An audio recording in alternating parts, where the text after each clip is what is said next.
Let's go, turn that shit up, man.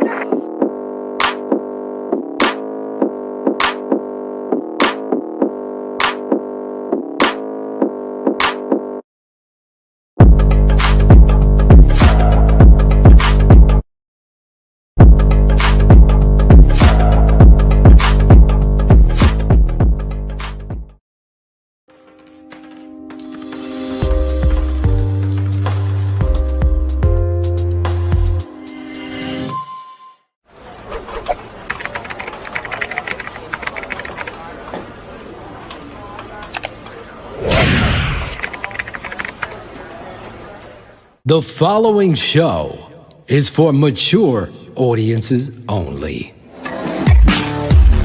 Shy City Sports.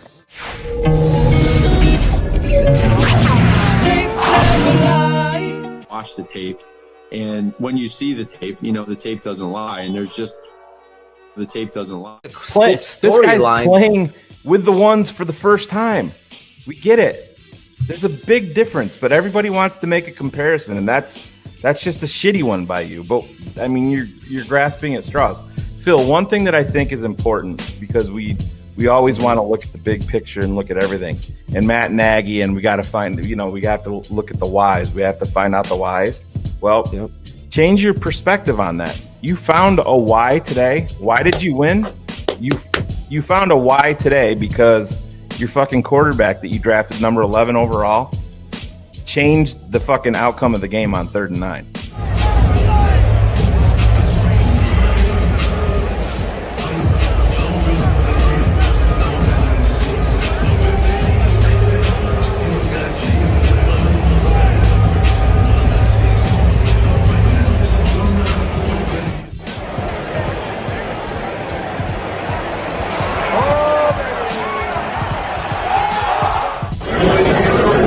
What's up, man? Phil, we out here.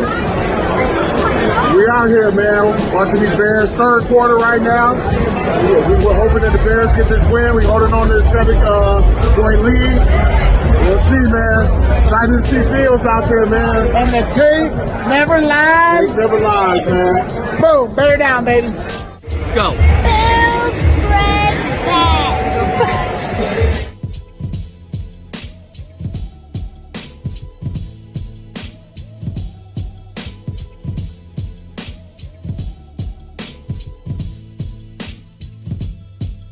In the open, taking his shot, calling Leno out, and it came to fruition. For 2.5 years, I said David Montgomery's an elite back, and no one else did. Nobody. Don't fucking tell me you did. You didn't have a fucking podcast. You didn't have a fucking blog. We started this network. I had people telling me David Montgomery sucks. He can't even read the line of scrimmage, Nick. Can't even hit the hole, Nick. Not enough speed I'm not to afraid. score touchdowns in the Not NFL. enough speed to score. Every fucking thing motivated that young man because none of it was fucking true. Because you know what? This network is named after the tape. The tape told me the truth. It told me the truth on Mitch Trubisky, Leno, Whitehair, Mustipher, Robinson, Jackson, Nagy. It tells the fucking truth. Who's the first ones? This network. They're all biting off us now. Like MC Shayne off of fucking KRS-One. Deion's here. I think they were, I don't know if it was the Northwestern game maybe. But that's what you see a bad pass. So now you just you judge the guy's career. It's like you saw the groundswell of idiocy on Twitter today. People saying that Khalil Mack's not good. Oh my Just admit that you're a stat scout and your only concern is sack numbers. Yeah. That's it. That's fine. 99% of people are like that. That's fine. But just admit it. You can't analyze football talent. If you, with a straight face, say that Khalil Mack is not a good football player, then you're fucking lost. Lost. We've showed you time and time again what this guy, take him off the defense. Watch what happens. That was outstanding, you guys. Like the best intro I think I've ever had. Your dog even loved it. He was coming I know. in. Did you hear him? I know he's hanging out. Although my daughter was up here earlier, and I said, "Honey, you're going to have to leave. We're going to talk about the Bears, and people might say bad words." Exactly. No, like, not why? I was like, "Oh, honey, if you only knew." Here's what I'm going to say. You nailed it, because I'm so sick of being asked what are the whys. Like, we're going to figure out the whys. Like, dude, what? Like, no other head football coach in the NFL is asking these questions. Like, no one. I mean, I've never heard anybody else say those things. So I don't get it. I don't know. And I feel like we're talking in circles. And I've come to the point where I don't believe anything that comes out of his mouth, which I don't like feeling that way. Whys. The whys. We're going to figure out the whys. Well, I need to know the whys. And what I've been hearing just in the last couple of days about that, some of the plays that Nagy was questioned about after the game, and his hem-hawing and being like, well, I don't know, I'll have to look at the tape and Yeah. He isn't watching the defense, I don't think. Because No, he's not. So focused on being the play caller and being the one to call the shots and fixing the offense that needs so much. And he's not this offensive guru, guys. Like, I want him to be, but I don't think that he is. And I think he's almost trying too hard to do that, to the detriment of being head coach. I'm Dionne Miller from ABC 7 Chicago, and I'm keeping it 100 on the Tape Never Lies Network.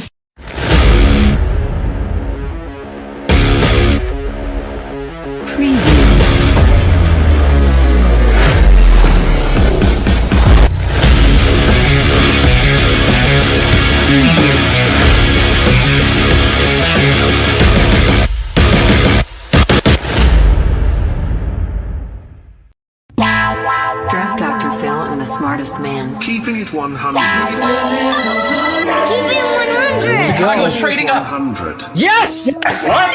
Here it is! It's an open competition.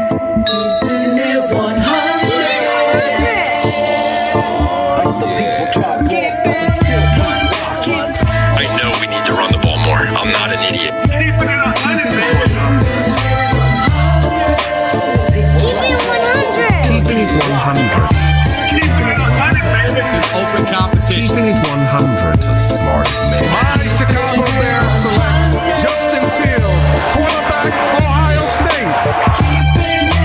Guess who's back? The two dudes that kept it real. The dynamic duo that you love, the smartest man and Dr. Phil. Breaking down the film, never a problem, kick it straight. Most shows focus on stats, we focus on the tape. We keeping it 100, never running east or west. We coming with that truth, cause that's what our fans expect. Cut off the freaking anchor, moving forward to be free. But don't you worry, Shayne's got the dumbest tweets. It ain't no secret, Phil and Shayne got some haters. But now the mouth stuffed like the Jew and now and laters. Debaters, frauds get kicked like Coach Tabor. Cuts had to be made, we added a Barber moderator. Up and down, boys got you double checking. Sad sacks trolling like a fool drunk texting. Flexing on the truth cause you know they'll never change. Real, recognize real, that's what you get with Phil and Shayne. 100's what we do when we're breaking down the Bears. Fuck a play or a captain, all of the armchair. The tape never lies, the truth, you see. We laugh, we analyze, so there's no babies like Maybelline. Straight to the truth with acumen and facts. We got a sad nerd, but he's not just giving nerd stats. Car crash,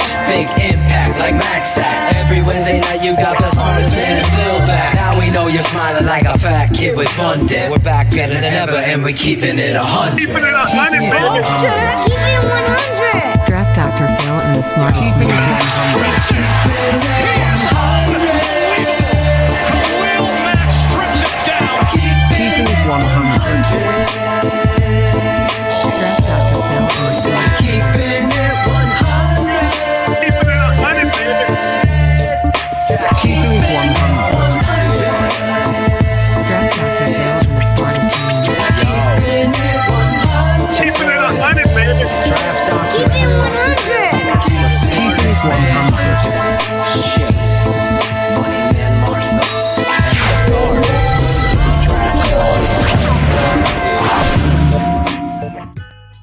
Oh, this is Claudio the Barber, and this is Chi City Sports. Keeping it 100. Listen, a win is a win is a win, and a Nagy is a Nagy is a Nagy. But you know what? Fuck all that. We got the Browns this week, and it feels so fucking good. So we got another great show for you tonight. To come on to talk about everything about the Bears, we got NBC Sports, the Under Center podcast, Kenneth Davis coming on again. And listen, let's just bring in the men with the master plan. There he is, Shayne, the smartest man, Marsaw, Draft Dr. Phil. What's up, Claude? What's up, man? Listen, I'm pumped, bro. Fields, baby. Claudio still can't get that intro. It's like that. It's that fucking. He's late like Jackals. He's late like Jackals starting the show. But listen, you know why this episode is fucking really special? Because we're 4,000 views away from 1 million on YouTube. Wow. So this show right here will put us over that shit. Could put us over. I think it could. The top. I think it could. That's Remember amazing. that movie? You guys, yeah. Stallone, Over the Top. Yeah, good movie. I wish we could play some of that That's music. when he turns his for hat Over backwards, the right? Oh, but we're not gonna. We're not gonna. Breaking news. The tape never lies. Network breaking news. In the background, I'm watching the replay of the Bears game, and Allen Robinson just dropped a touchdown again. That really did happen. That was.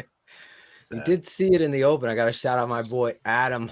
I will butcher your last name, Leibowitz. Adam's in the chat tonight, so I think he's related to Jerome. probably Their first butchering cousins. your name, Yeah. Adam. But shout out to you for taking those videos, beating up on our boy Greg Braggs. It's field season. Odin's Eye field says, keeping it 1 million. Okay, that's going to be Angelo's podcast. That's what he's going to call it. Guys, I'm going to have a podcast just like you. It's going to be called Keeping It 1000. How about that? Yes. Oh, boy. Oh, my God. There's so much to get into. And listen, tonight we got Kenneth Davis. Obviously, as we were talking before the show, as Cherie, one of our producers, said, you know, it sucks kind of because it's giving. And it was really exactly what I thought, too, because this guy, the shoe salesman, can't figure out who his best players are and how to properly use them. I've said this for many a years. This isn't new. It's stolen. It's stolen by Sports Mockery.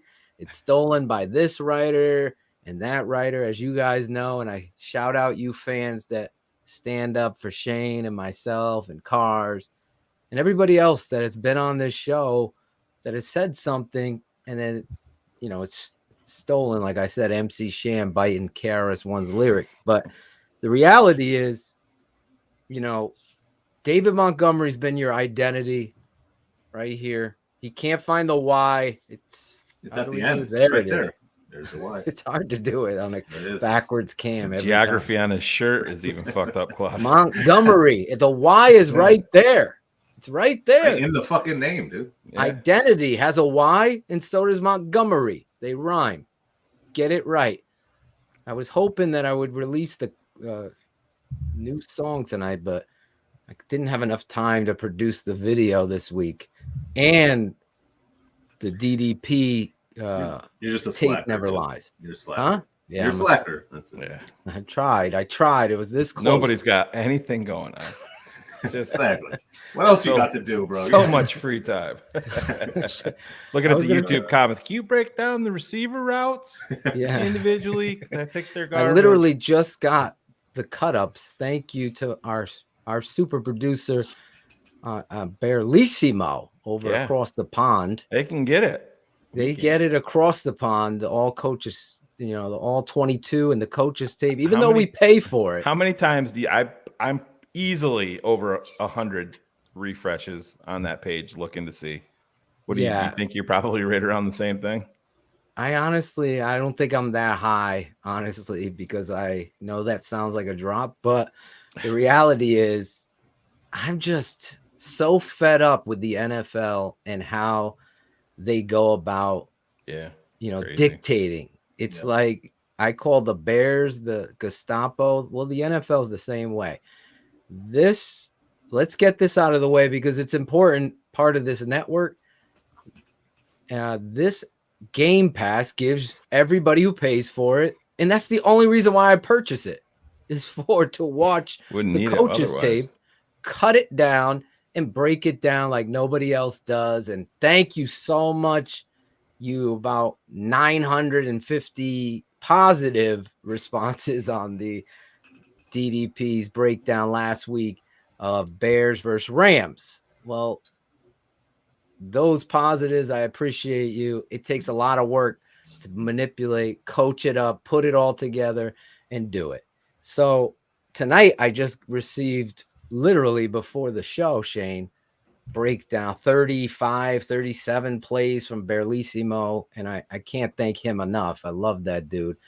And again, if you're a patron, you get the defensive breakdown Saturday mornings, me, Berlissimo, my dad, and guests breaking down. We're booking Lemuel Stinson to break down Jalen Johnson and the corners and the secondary. Corner safety. Yeah, corner safety. We're going to book him. A couple of former Bears defenders, offensive linemen coming on every Saturday morning. X's with the O's, Coaches Clinic. That being said, shameless plug for that, with letting you know that I just got this tonight. So tomorrow I'll produce it, and then Friday it'll come out on the offensive breakdown. This is what we do here. This network, this show, the football analysis, you get bar none the best if you are a fan of the draft, if you're a fan of the Chicago Bears. I will step into the ring with anybody. You get them on. You think someone really knows their shit or they're talking smack, I'll bring them on the show and we'll get in the ring and do that dance. You want to bet? I bet US. Is it that time? Bet US. Guys, last week we broke the news. New sponsor to the greatest Bears show on the planet. You know it. And if you don't know it, you're probably just a little troll living in your lonely world. Isn't that a Journey song? Maybe Chris Jackal could come on and sing it. Living in a lonely world. All right. Hey, guys, with sports betting season in full force, the NHL, NBA, football on the cusp of the new season, you need a sports book with integrity and longevity like BetUS. You may already know this, but BetUS has been pioneers in the sports book industry for almost 3 decades, thriving and paying their loyal customer base. There's no doubt about it that it is betus.com, and they have loads of bonuses. So join now online, or you can call 1-800-69. That's Claudio's favorite number. BetUS. That is 1-800-MY-BET-US. If you're spelling it on your phone, you receive 125% when you sign up. You get a bonus. So if you put 100, you get another 125% on top of that. Just use the promo code ShyCity125. That's ShyCity125. They have a re-up and a referral bonus as well. So if you're a 100 crew head and you like to bet on the football games, we're giving you these breakdowns. Join up. Go over there. BetUS is known as America's favorite sports book for a bunch of reasons.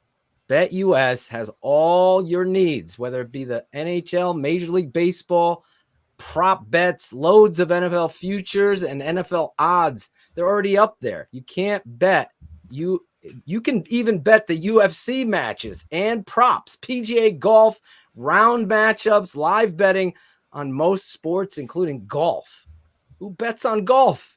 If you do, bet on US. That's betus.com. The online casino has hundreds of games, race books. Racebooks, Tooch, has all your horse tracks. They have every bet type imaginable. And the Sharp BetUS mobile platform is easy with full betting options. Follow my lead and get your phone, go online, and social sports betting partner with integrity and longevity like I did. And I bet US. You bet. You win. You get paid. That's BetUS. BetUS.com. Use promo code ShyCity125. Get 125%. If you use ShyCity200, guess what, Claudio? You get 200. That's BetUS.com. There you go. There you go. No, we're very economical, my Make it family. rain. Get rain. I know. I only got ones paid, now. I lost a lot on BetUS, so I just have ones this week. Guys, check it out. We're so excited. BetUS. I need a BetUS some swag so I can rock. They did send me an email and said that they're waiting for the 100 crew to step up like we said that they would. Not quite there yet, so 100 crew, get over there, sign up, man. Shy City. That's C. If you're listening on the podcast, it's John C-H-I. Santucci has 324 accounts that he signed up with. Get over there if you like to bet. That's BetUS. I'm betting on our quarterback this week. We finally have some information. We have some information, obviously, from Coach Nagy, but as I was saying, reluctantly kind of ruins the mood. It's almost like that last guy or girl at the bar. You're like, all right. You're just, that's settling. We don't want to settle. We want to win. I don't like a coach that can't understand. Let's listen to the coach real quick and react to this. With that, we'll go ahead and open the questions. Man, if the team is winning and Justin's playing well, are you obligated? Do you feel as a coach obligated to go back to Andy? When Andy is healthy, he's our starter, and then I go back to for Justin. Justin's worried about right now, and Justin's worried about trying to help us beat Cleveland. I've talked about it. All right, I've heard enough just in that one sentence to know that the fraudulent corporate communicative fuck this guy Chris Jackal. Oh, Nagy has something else to say. You know, it's something that I don't know. This guy, you don't get football. You don't think he's just smarter than everybody else, Phil? Everybody else is wrong, and I really don't. I mean, I've been telling people this. He definitely could take notes from the smartest man and DDP and many others that have gone on here. And we're not even talking about this situation. We're talking about like every fucking thing we talked about has come to fruition at some point. Some networks got to give some credit because you know why? And I know it upsets candy ass people like Tonic Coker is talking about Matt Nagy, but there's candy ass people there that don't realize how much work, time, and energy you put into the show in your analysis to put your face to it. Because if I was wrong about all this shit, you would be clipping me and making me look like the horse's ass. Can you imagine what the YouTube comments would look like if we were wrong every week? Exactly. So when you do the work, because you know what? Raise your hand if you're sure. Remember that commercial? Raise your hand if you're sure. I know I'm sure. The tape told me that this guy is in over his fucking head. He doesn't understand football in the way an NFL coach and a football program should. Just running plays is not going to do it. And up here in the moment that, let's face it, Steve Edwards, you saw him in the open with Greg. Matt Carson was at the game. Tom Boson and Cool Kennedy are at the game. There were cheers for Andy Dalton getting hurt, right? There is so much to that I hate that you do that. Like, I'm not down with that. I've been in the place of saying, oh my God, the only way we're going to get such and such 72 out of the game is if he gets hurt because they can't see it. I've been that, but I never wished injury on Remember him. what I said never to you when we were cheered. watching the game, Phil? That What's could be that? the Blitz. That could be the Bledsoe moment right there. Yes, you did. I talked about that on BHL, actually, giving you credit for that. But Bledsoe got hurt. Tom Brady went in for those millennials that weren't there to witness that. But that's the story. So, what I'm saying, Shayne, right here, right now, is this guy doesn't read the room well. He doesn't read the locker room well. He doesn't read the play sheet well. He probably has never read a complete book until Mitch and him sat down and read Leadership Book by Mark Trestman. That's probably the book they read, because the reality is I'm fed up. Today just pushed me over the top with Coach Nagy, because I just don't think he's interested whatsoever in reading the room. He's probably a little more concerned about the locker room. I would admit that, but the press conference, I just don't think the Bears organization has always, it's got to be their media team behind scenes, their PR department. It's always the same. You even go back to the Lovie Smith days. It was just, there was always a hint of arrogance when they were dealing with the media. And I said, I don't want to defend the media, because especially the Chicago media, because it seems like they, I don't know, get really, really lazy with a lot of their questioning, and even with some of the articles that they write, and they get very condescending on Twitter towards fans when they're asking legitimate questions. But at the same time, they're beating their head against the wall, trying to do their job, and they're getting the same monotony day after day, year after year, decade after decade. Each coaching change, each, roster shift, it's the same thing from this organization. And it's a Chicago Bears problem. It's not a priority to them. The PR is not. I mean, look at the fury that everybody had with Nagy the other day, and then he leaves and they send the PR staff back in to announce, when Andy's healthy, Andy will be the starter. Well, they knew. There's people on Twitter saying that, Nagy wanted to put that out there and he was doing it. No, he didn't want to handle it himself, because if he said that publicly, the fucking entire mood and complexion of that press room was going to change immediately. Every one of those reporters they were going to go into attack mode, and I don't blame them. But that's the Bears. Everything with the Bears is antiquated when it comes to PR. It really is. They're stuck in before 1985. That's the sad part. I totally agree with you, and I think it's sad, the reality of knowing, truthfully, that you never know as a coach how a player is going to respond, especially at that position when they've never really been in the situation to start. So a rookie going out there to the game, playing in the NFL, that could be, it's the moment of Josh McCown, who's a veteran, comes in there, he starts rallying this football team, and then a coach goes back to another player. It's just always a Chicago Bears miss when it comes to football first. That's the thing.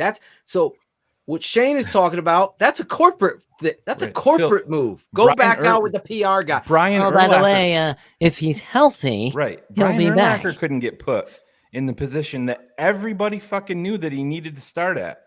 The Bears had Barry Minter. Barry Minter played middle linebacker Brian Urlacher's rookie year. They put Urlacher at Sam linebacker, and he failed miserably. Totally agree. You listen. Minter got hurt. Urlacher went in. The rest was history. But that's, they had him at the wrong position. That's the performance story. over politics. Everyone forgets that was a thing way back then.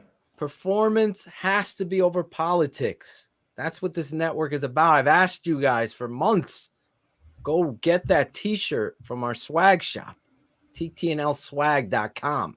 Rock that. Hashtag Riley Strong, Spencer Strong on the back. But recognize the real in this is, listen, this is football at the end of the day. This isn't patty cakes and press. You don't win the press conference and win the games. It always goes back to winning and losing. No doubt. As Tony said, Tony's saying here, I totally agree.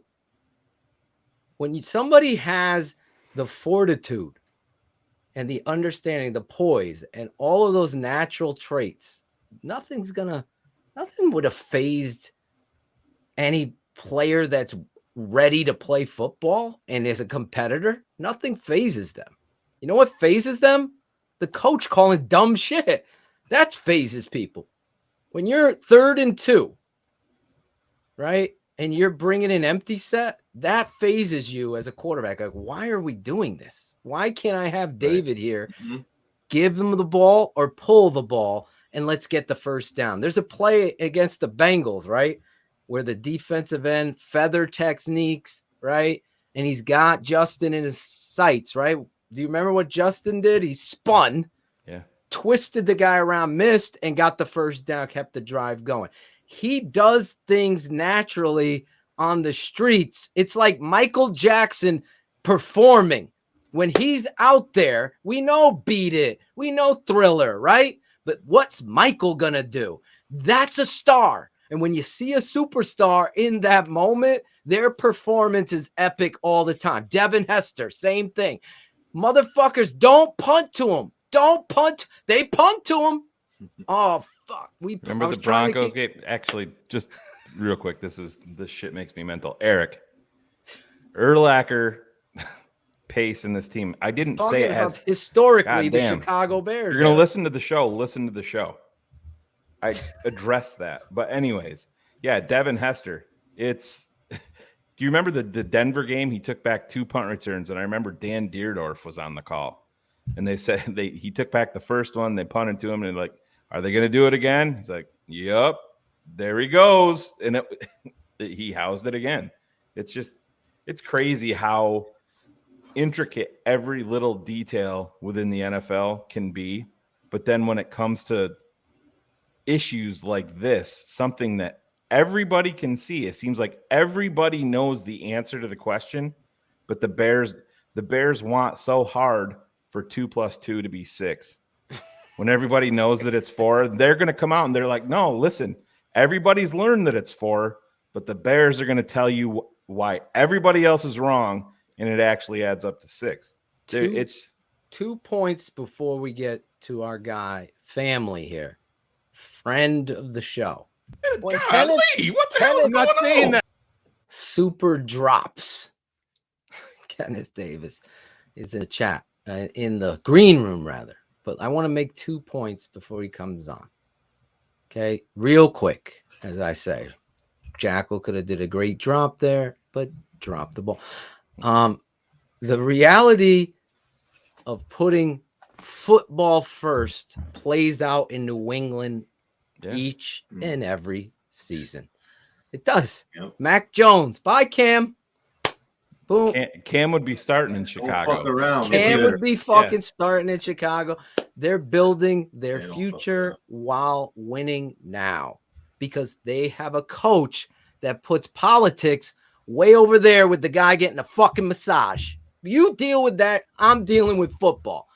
That's what this team misses. That's number one. Number two, don't tell me you're some fucking guru of offense and you're somebody that belongs here, calling plays, doing this. You had 4 fucking turnovers. 4. You had 7 fucking offensive points. Forget field goals.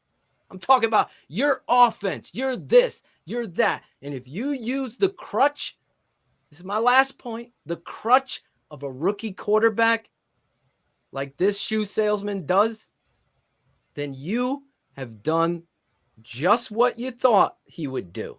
He put politics first. He wasn't prepared. Reps didn't matter. And he never prepared and had a quarterback competition to get these answers in the first place. That's why Andy Shayne is talking about Brian Urlacher, because it seems like there's one political person that's been president and, oh, by the way, CEO for 20-something years of this misery. And his name is Ted Phillips. And although he says he's got nothing to do with football, he has every choice in making who makes football decisions his puppet. His puppet. And that is Ryan Pace. So those 2 points lead us into the next guy who I know is going to bring his own fucking bag of points because that's what he does. But we introduce our guys like this on this network. He's from the Under Center podcast and at that Davis show. Both of those. Go subscribe. Check him out. Always keeping it 100. This guy, especially, is Kenneth Davis. Bears fans, when you're not listening to all the dope TTNL content we're pumping out on a daily basis, I suggest you check out the rundown for our next guest. This guy is the new host of the Under Center podcast from NBC Sports Chicago, the host of the That Davis Show and Flippin' Friends. But tonight, he's going to turn the hosting duties over to Phil and Shayne, so he can sit back and chop it up with the fellas and talk some collaboration, Chicago style. TTNL fans, he's Kenneth Davis.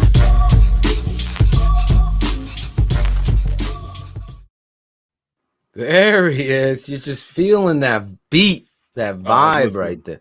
That song when that came out. Cut, Kenneth. Fresh cut, Kenneth. Yeah, I got it a couple days ago. What's up, Shayne? How you doing, man? We're doing, man. We're doing. Okay. Field season. Okay. It's field season. I didn't like to hear. I don't know if I got this question though, and I watched the whole presser today, but I don't know if I got the question. So, what does he have to do to the point where Andy's not the starter? You know, like to like. You know, it's something that yeah, I don't know. Like we did. Maybe this is going to be a new segment, Phil. Like we did last week, we'll preempt the tweets of the week, and we'll drop it here with Kenneth on here, like we did last week. We'll do it a little bit early because this is a little foreshadowing on Kenneth's part. This is what it's going to take right here. We're going to look ahead to February of 2022. And February, LA, the Bears have just won their first Super Bowl in 35 years.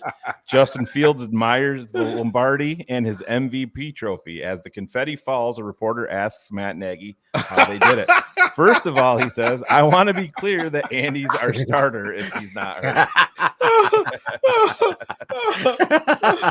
And the sad part about it is we're all lying because it's not out of the possibility that Matt Nagy would be that ridiculous to do something like that. It's just I don't get why us.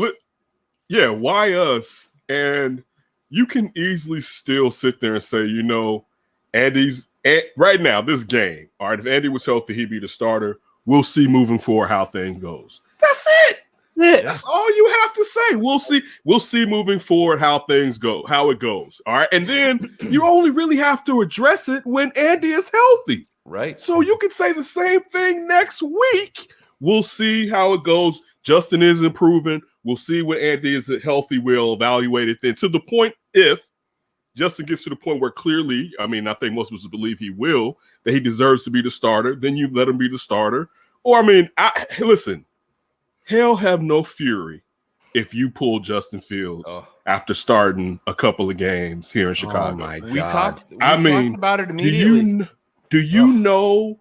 Listen, he would have to, be playing so bad for you to try to justify it. I'm still not even saying it's justifiable. But do you know how terrible he would have to be playing for you to pull him and you want that smoke? I mean, did we not hear? Listen, I'm here in Chicago. I got to say, to a certain degree, Chicago fans, look, and I know bump Andy Dalton to a little bit, but still he's a human being. He doesn't seem like a bad man. And that fire red coif is a bit something right there. All right, I must admit, whatever the product that man is using, I like it. But the thing is this. Let's throw curls. All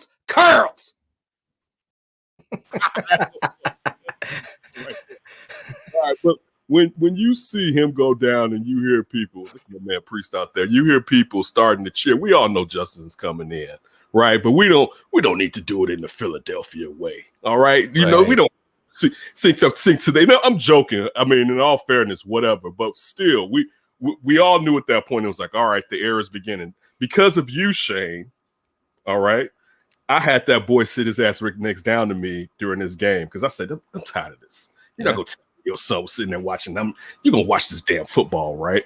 Yep. So see that happen where it's the beginning of the Fields era. That should clearly be the beginning of the Justin Fields era, right? Especially when you have all these other quarterbacks that are already starting who actually have less time in college at less prolific programs than Justin Fields, right? It should be the beginning. I know it's the Philly way, and I got love for Philly, but not me. It's the type of city that I wonder. I think I could live in Philadelphia. I think I could. My family's all Eagles fans, so I understand. Yeah, can't do it. It's hard. It's hard on you. But you're right, Kenneth. What are they? I mean, at this point, it's so sad though, because any other team in the NFL, you'd be like, all right, hey, top 11 pick, here we go. You can feel bad for Andy. I get it, but at the same, just like he came here for the 10 million, it's a business decision. Exactly. That's what he made. So now the Bears are, hey, it happened. He got hurt, but I can't discount these guys actually going back to him. You can't. That's the sad part. No. That's I want to say it's the scary part, but it's not scary because we know this foolishness can happen. Yeah. But see, this is the thing too. I have to say sometimes, and you guys, and I want all the TTNL and Keepin' It 100 fans to get on me for this one. Sometimes y'all got to relax a little bit. All right. Listen, you know, I like to do relationship analogies. All right. If she's out there and she's been cheating on you and you decide to stay, just shut up. All right, because we all decided to stay here in this land, right? Yeah, we all decided to, because you can't like every because I coming in and look these two gentlemen with these wonderful families. You see them all through social media and whatever, and then I come here and it's just no joy whatsoever. It's true. It's the Bears. But I'm just saying, it's not a relationship; it's a disease. I'm just telling you, it captured you.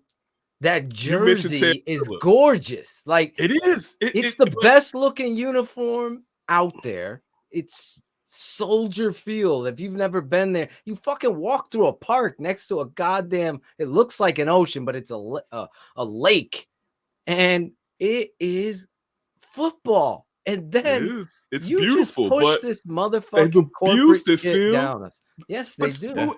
And we know that. So it gets to the point of I can't be upset all the time because especially with these MFers, because they'll have you pressed. All right, they'll get. I mean, because like I listen, everything you guys said before I came on here, facts. I try my best not to mention Ted Phillips' name because I know it's like it's thing that I would have on my body, like it's a parasite that I can never get rid of. And I hate to call someone a parasite that I don't know. Oh, go ahead. But just talking about but it's just like it's a waste because I know I can never get rid of it. Especially, and the crazy part is especially with talking about going out there and buying the race course at Arlington Heights. So I already know the money man's not going anywhere. Right, which is frustrating because regardless of what they want to say, clearly he has say so on football because he's the person that picks the person that picks the person. Exactly. All right, exactly. Like you could say he's out of it, but common sense, if he's the person that talks to Ernie Accorsi or whatever, all right, to the first look for Ryan Pace, he's the person that's in charge. All right, so that alone is frustrating. The situation was going on here with the quarterback. Me personally. I was cool with getting past the Rams, to be honest with you. I was fearful of the Rams. I'll get them past the Rams. By the second preseason game, I was like starting by week 3. That's how I felt by the second preseason game. I said, week 3, start them. You going into Cleveland. Listen, a little bit of help, though. Will be some Ohio State fans in there. All right. Yeah. So it should be a little bit lighter because this is their guy. They know they don't have another one of this. I don't think Stroud whoever the kid's starting out, they don't have another one of these just in the pipeline spew out like that. So he's going to be they're going to be still fond of this kid. But you're going up there, you're facing the defense that has a lot of names but hasn't jailed yet. All right, it's time to go out there and show and prove. All right, now you go in there, you bring some of the same ish you started the last game with again, and you let the kid play how the kid wants to play. But I don't know. You're always fearful when it comes to Matt Nagy. You know what I'm saying? Like he is the Jason Voorhees of fucking coaches. He can't. Fearful. He never. He's Jason. It's like girl. Get David out. It's like, can you get anybody work? Like if you're in Europe and you lived watching soccer, and then you're watching football for the first time, right? And then they hand the ball off to 32 on the Bears, and you see this human being run like he runs. Like I'm watching it as a 41-year-old veteran, even though I'm 48, 41 years of watching football tape. Mm-hmm. And I'm saying, holy it like pops off the freaking. He runs hard and he's faster. He's chopping. He's just so fluid. Dude, whatever he did, that speed. Shit. It's how he gets to that second gear and stays in that gear right now. Imagine being a play caller, Kev. Dude. Kev. And you're like, no, 41 yards, come out. Like I can't get behind that. I just Kenneth, can't. if you go back to last week's game, they ran 2 consecutive plays with David Montgomery, and he got up off the field and he looked over to the sideline and started running. Got about halfway back to the sideline. He stopped. He was expecting Nagy to pull him out, and he didn't. He just he stopped, and he's like, "Oh shit!" And he ran back to the huddle. And I said to Phil, "I'm like, did you just see that?" He didn't get to run the next play, and then they took him out. But I said, that's a mentality thing. I mean, everybody knows that style of runner. Now, this isn't, Brian Westbrook or a guy like that you put in there, Barry Sanders, that it's going to get you -4, 1, 0-yard gain, 56, then a 68-yard. He's not that, but he's the type of guy, he'll get you the chunk plays, but we know that he's going to. Can you imagine what this kid would be like 18 to 22 carries? I was just going to say, Shane, 22. Game? Yeah, 22 is my favorite number. Look 22 right there. It's 20, right there. 22 right there. You give him 22, regardless of what happens. All right. If he has some that are negative yards, he gets 22 unless it is a blowout of all blowouts. All right. Exactly. But you come off take them out and save them. Because it doesn't even make sense. I mean, one of my biggest issues with the first game, right? And the fact that David Montgomery is proving to teams that he's a threat. All right. The teams that perhaps may have thought some of the success he had last year was against lesser foes. But you're proving that he's a threat. But when you prove he's a threat, if you keep talking that you want to go vertical, then why the hell aren't you using play action? Yeah, this is rudimentary football. All right. This is 1 + 1 = 2. How am I going to try to get this guy open? Are we going to fake this run? We're going to go like if you're sitting there and I would get this. This is the bad way. This is bad. This is old Nagy, which is new Nagy, which is same Nagy. Old Nagy would go play action when the running game wasn't working, which is like, what are you who are you fooling with that, right? But now when the running game is actually working, you're not going to go play action. This makes no sense. This is just my naive mind watching football. I believe they came out on first down against Cincinnati. Their first play of the game was play action, correct? And nobody got open, and Andy rolled out. Yes, it was. He rolled out and he threw it out of bounds. But why? Listen, again. He's smarter than ever. He was setting everybody up because their last play of last game was a run. You're right. They looked at the tape. He's like, "Oh, watch this." Coming out action. Shane, the crazy part is this. If you didn't have David Montgomery, you should still run the ball, even if you had a bum, just to try to set it up. But you have David Montgomery, Yeah. And you still Thank you for always underutilized. praising me. No, for you're the pointing guy it that showed me that he was a stud. I thought he was straight. You told me he was a stud. He is a stud, right? And you've I always give you always had props my for that. back. I I love always that. give you props for that. Because you're But the you have- opposite of others. I'm And just you Cherie's have excited him. that he's 23 years You old. ha- That's Cherie. you have him, and you're not wearing his ass out. Yeah. bro. Dude, I mean, you're with me. but this is the thing too. Why sometimes I get tired of doing the Matt Nagy subtle breakdown because it doesn't make sense, and I deal with logic often. Like I don't even really keep people in my life that don't deal with logic. If you don't deal with logic, it's hard for me to kind of understand you. If you're just someone who just out and out makes stuff up, it's very difficult. That's why we started our own network. I feel you. That's I don't know the backstory, but it's funny. I was thinking about you earlier to talk, but that's a story for another day. But when you don't deal with logic and you consistently do things that don't make sense, it's hard for me to sit there and try to consistently break you down because in the back of my mind, I'm like, well, you don't use common sense in the first place. Like it's hard to be as angry because a lot of the things that he does, I don't know who he's doing it for. And one more last part, and you guys just bringing this up, Shayne, you were talking about as far as Andy Dalton getting paid $10 million. What about the other guys on the team? Thank you. Like that's the thing. Like that's the most important thing in general. You could still. He started the first game. Promise. Listen, I hate to say it. Promises has been made and it's been given. You started at the beginning of the season, the whole preseason. You were the starter. Now, if during this process, this kid is beating you out and proving that he's the best bet to win, it's based on the rest of the team as far as what we're doing for the team, not how to keep this grown-ass man, all right, the emphasis on grown-ass man and his feelings feeling good. That's just common sense. Yeah, all of us have either been let go in as far as being in a job, all right, in a relationship, in a friendship, you get over it.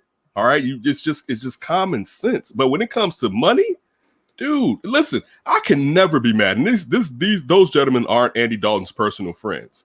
Right. I couldn't be mad at my personal friend if my personal friend let me go to their own benefit, but had given me an opportunity or had given me a lot of cash. Because then I'm not even really your friend then. You know what I'm saying? If you give me $10 million and I'm still mad at you, right? I probably am. You know, it'd be now if you're telling me he was, even if you didn't give him $10 million, let's just say he was a scrap heap guy and you gave him $1 million, but said you was gonna give him a chance. As long as I gave you the chance, then I did what I was supposed to do. And I have to say it, they honestly gave him a chance. This really wasn't even it was never a competition. Never. You know what I'm saying? You gave him first team reps. We caught him in a lie, Kenneth. Mm-hmm. We caught him in a lie in his press conference last week when he was talking about Justin Fields.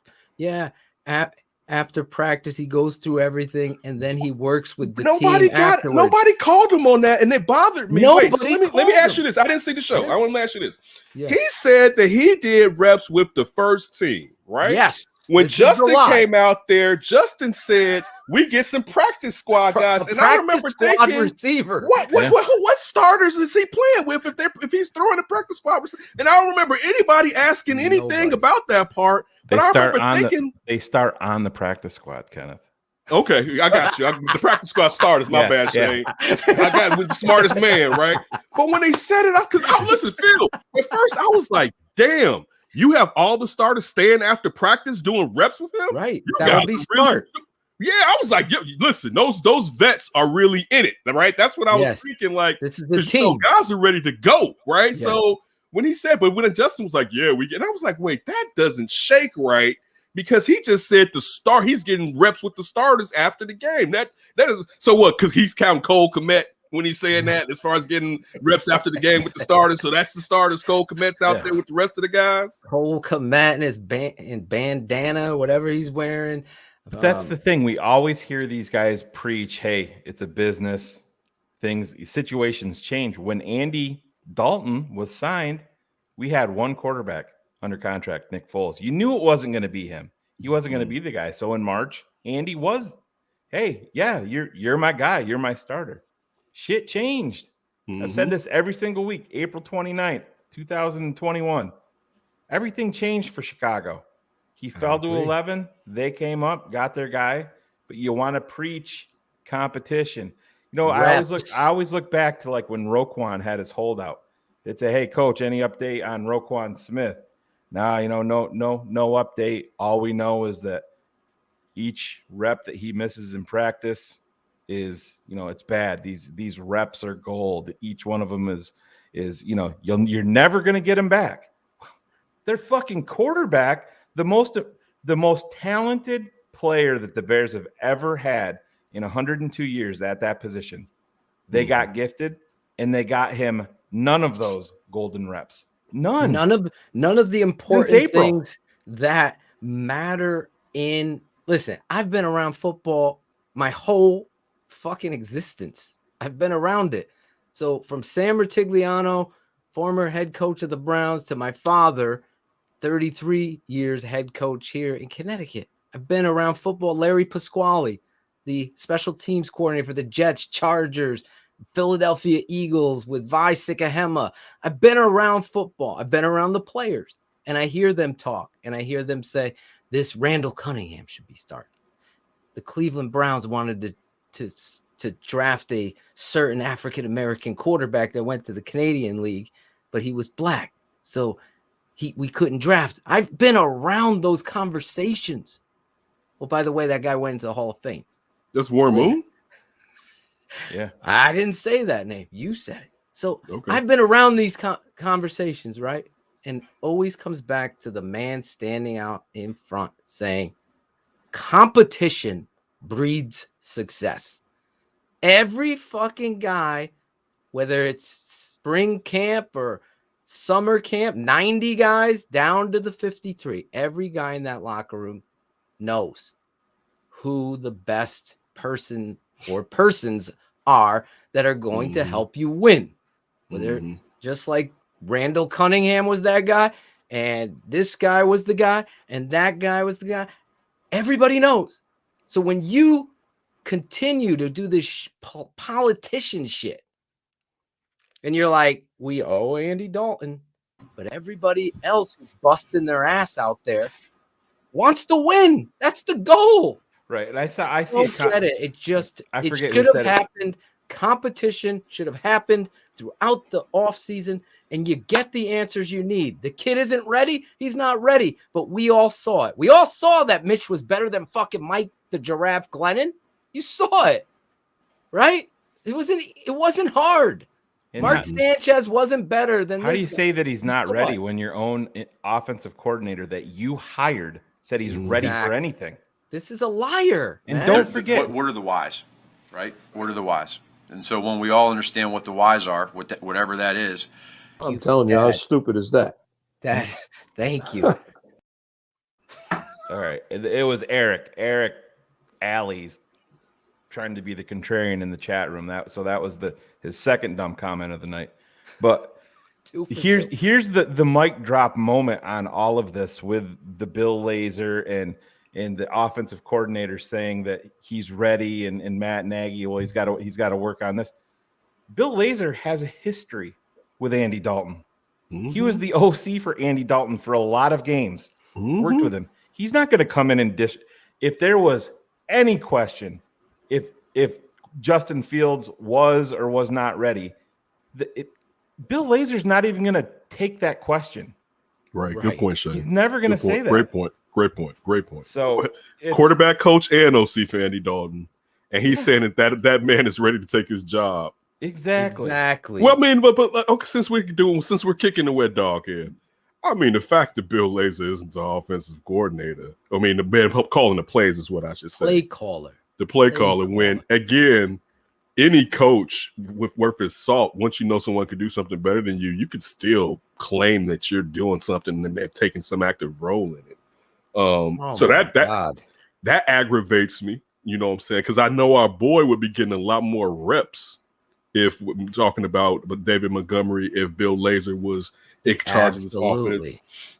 And then the fact that you saw someone call an offense with rhythm last year, and you still didn't, from firsthand watching him do it, take some of the game and add it to your play calling. It's frustrating when you're talking about Matt Nagy.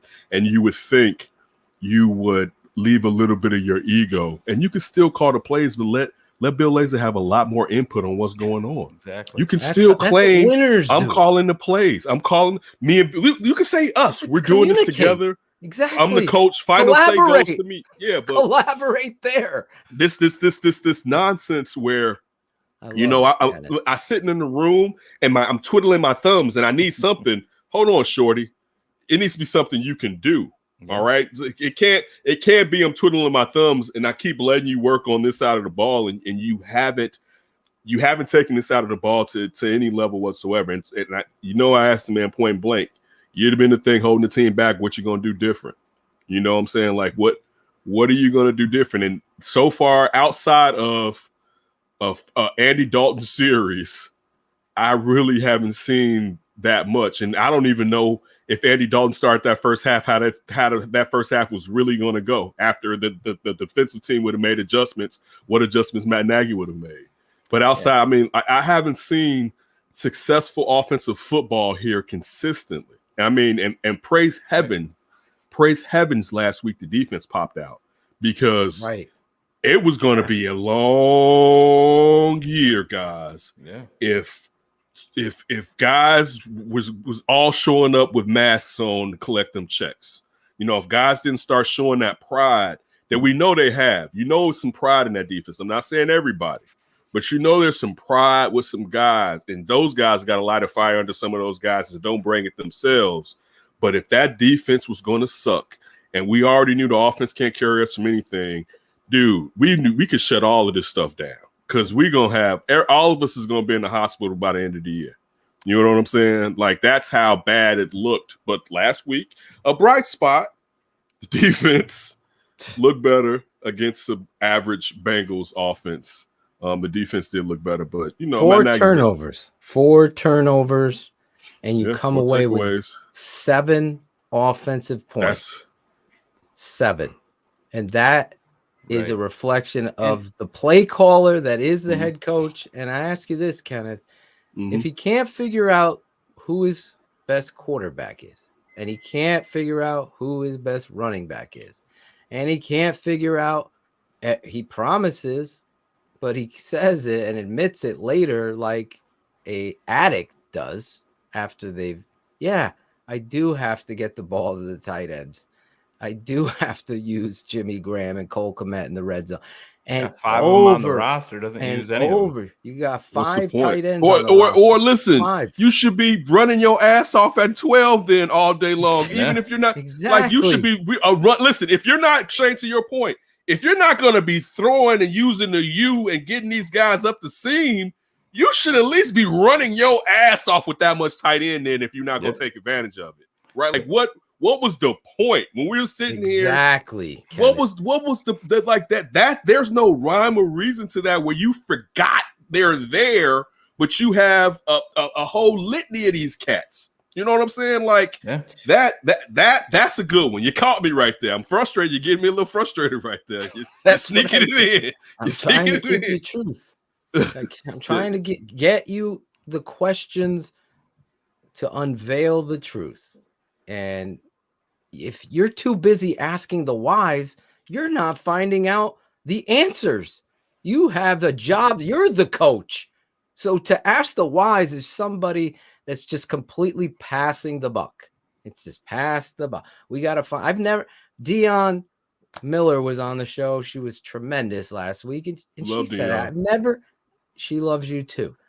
She never heard an NFL coach say this kind of yoga, let's meditate, let's find the whys in the world. Football isn't about that.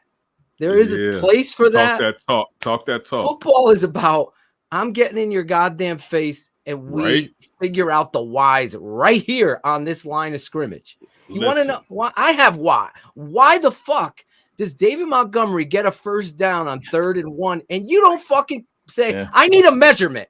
That's a why. Get on the field. He got it a yard past that yard. Instead, Matt Nagy thinks he's smart. Let's go. Hustle up and run a quarterback sneak. And they don't get it because they get fucked twice. Because you're not a head coach and you got nobody helping you. You got to ask the whys. No, I'm asking why not? be smart for once and say, I need a fucking measurement on that play. You carry. What are the whys, right? What are the whys? And so when we all understand what the whys are. Yeah, there's a groundswell out there. Situations. There's a groundswell out there too of people that hey, there was bumps in the road for Justin on Sunday. I get it. There was. I'll be right back. I gotta help. Yeah, no, all good. But what I'm saying, we've dealt with inept quarterback play for my entire life as a Chicago Bears fan. But Kenneth, what drives me nuts is people are, you could just feel the energy. Like Cars was in the studio. Actually, Cars right here. We'll add him in. Nerd alert. Cars. Hey, Cars. Cars, you were there. What was you could feel it. You texted me. Nerd alert. All right, we got the point. When Justin came onto the field, you said you could feel it. You said it was like Hester when Hester would go back to return a kick, right? And everybody's on the edge of their seat knowing that at any moment it's, you're a second away from this game getting taken over. Yeah, absolutely. You could that first moment, like you just heard the stadium and you looked around and everybody was just kind of like, even the guys who aren't standing, right? They're all on that edge of the seat, kind of leaned forward, and everybody was just super excited for it. Yeah. And when did the defense get fired up and start turning the ball over? Galvanizing. That shit spreads. It's not that hard to figure out. And I said, that's, Cars, you saw this on Twitter. If Allen Robinson catches that touchdown pass, which he should have, it was a Darnell Mooney catches that crosser. But the one to Allen Robinson, Justin Fields' quarterback rating goes up 50 points. And for the stat scouts, that matters because they look at what was his rating, 27 or whatever it was. But for completing that one pass, it goes up. But if you really dissect Justin Fields' play, other penalties and stuff like that notwithstanding, he'll get over that. But his actual play on the field, his passes, he played a lot better than I think anybody even realizes. Yeah, I think most people who really watch the game and know what they're watching kind of go along with what you're saying, especially when just those two plays, the differences you just point out with the one, but what both of them would have done. But this is the point too. We have to go through these growing pains. Absolutely. So, and they listen. I was a fan of let Dalton get in there first. Like I said, game 3, let the kid get out there. Regardless, he's going to throw picks. Yep. All right. Don't think he's a rookie in the league. He's going to. Peyton Manning threw 27, right? And I was exactly. And I was a big time Peyton guy. He made me love Tennessee. And until Edge got there and he got it that second year, he took his ass took off. Right, led the league, broke the record for interceptions, I believe, when he was a rookie in Peyton Manning. He's going to. I don't think he's going to throw that many though, Cars. No, but still, he's going to have those hiccups right now, and it's fortunate. And I hate to say that when someone gets hurt in Andy Dalton, but you're fortunate enough now that Matt Nagy actually has cover. Because what you could say is, Justin's not ready. We had to put him out there. So when let's just say he has 3 games right now, they're kind of topsy-turvy or whatever, right? And so you could sit there and say, well, this was earlier than we expected. And then Shorty starts taking off. And now you've written out, that bad time that you have right now that you were going to prolong because you were going to wait before you actually put him in the damn game. Yeah. So you actually have cover if you use it right. And Cars too, when you brought up Devin Hester, everybody, I got an interview with Devin Hester from last week talking about the Hall of Fame. Make sure you go check that out. Just want to drop that. But Kenneth, first ballot Hall of Famer, Kenneth. All day. Not a question. Listen, only reason with you. 100%. Listen, only reason I put it out and post because I don't post that stuff usually. If you didn't know and follow Undercenter, you don't even know I interviewed Devin Hester last week. I don't really post it. When I saw he was one of the 120 something, he's going to make it. I think. Listen. Right, he should be a first ballot. He should be first ballot regardless. Change the game. Change totally. Everybody changed their. We talked about rules. Some of the other guys. Some of the other guys.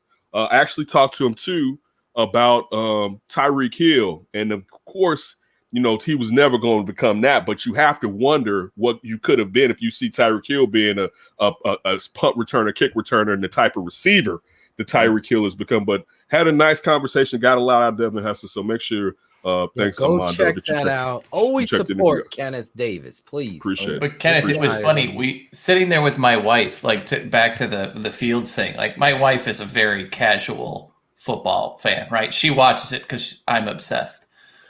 Of course, with my kids at the game, I had to go get ice cream at one point, and she literally texted me, and she's like, "The ball just is so different coming out." And I'm like, "How do you see this?" And she's like, "When you see the way that it comes out and the accuracy of those passes, right? Like he had that the one to Mooney right after Graham completely blew his block on the RPO that should have been scored, and it was just barely out of the outstretched reach. I think it was Mooney in the end zone.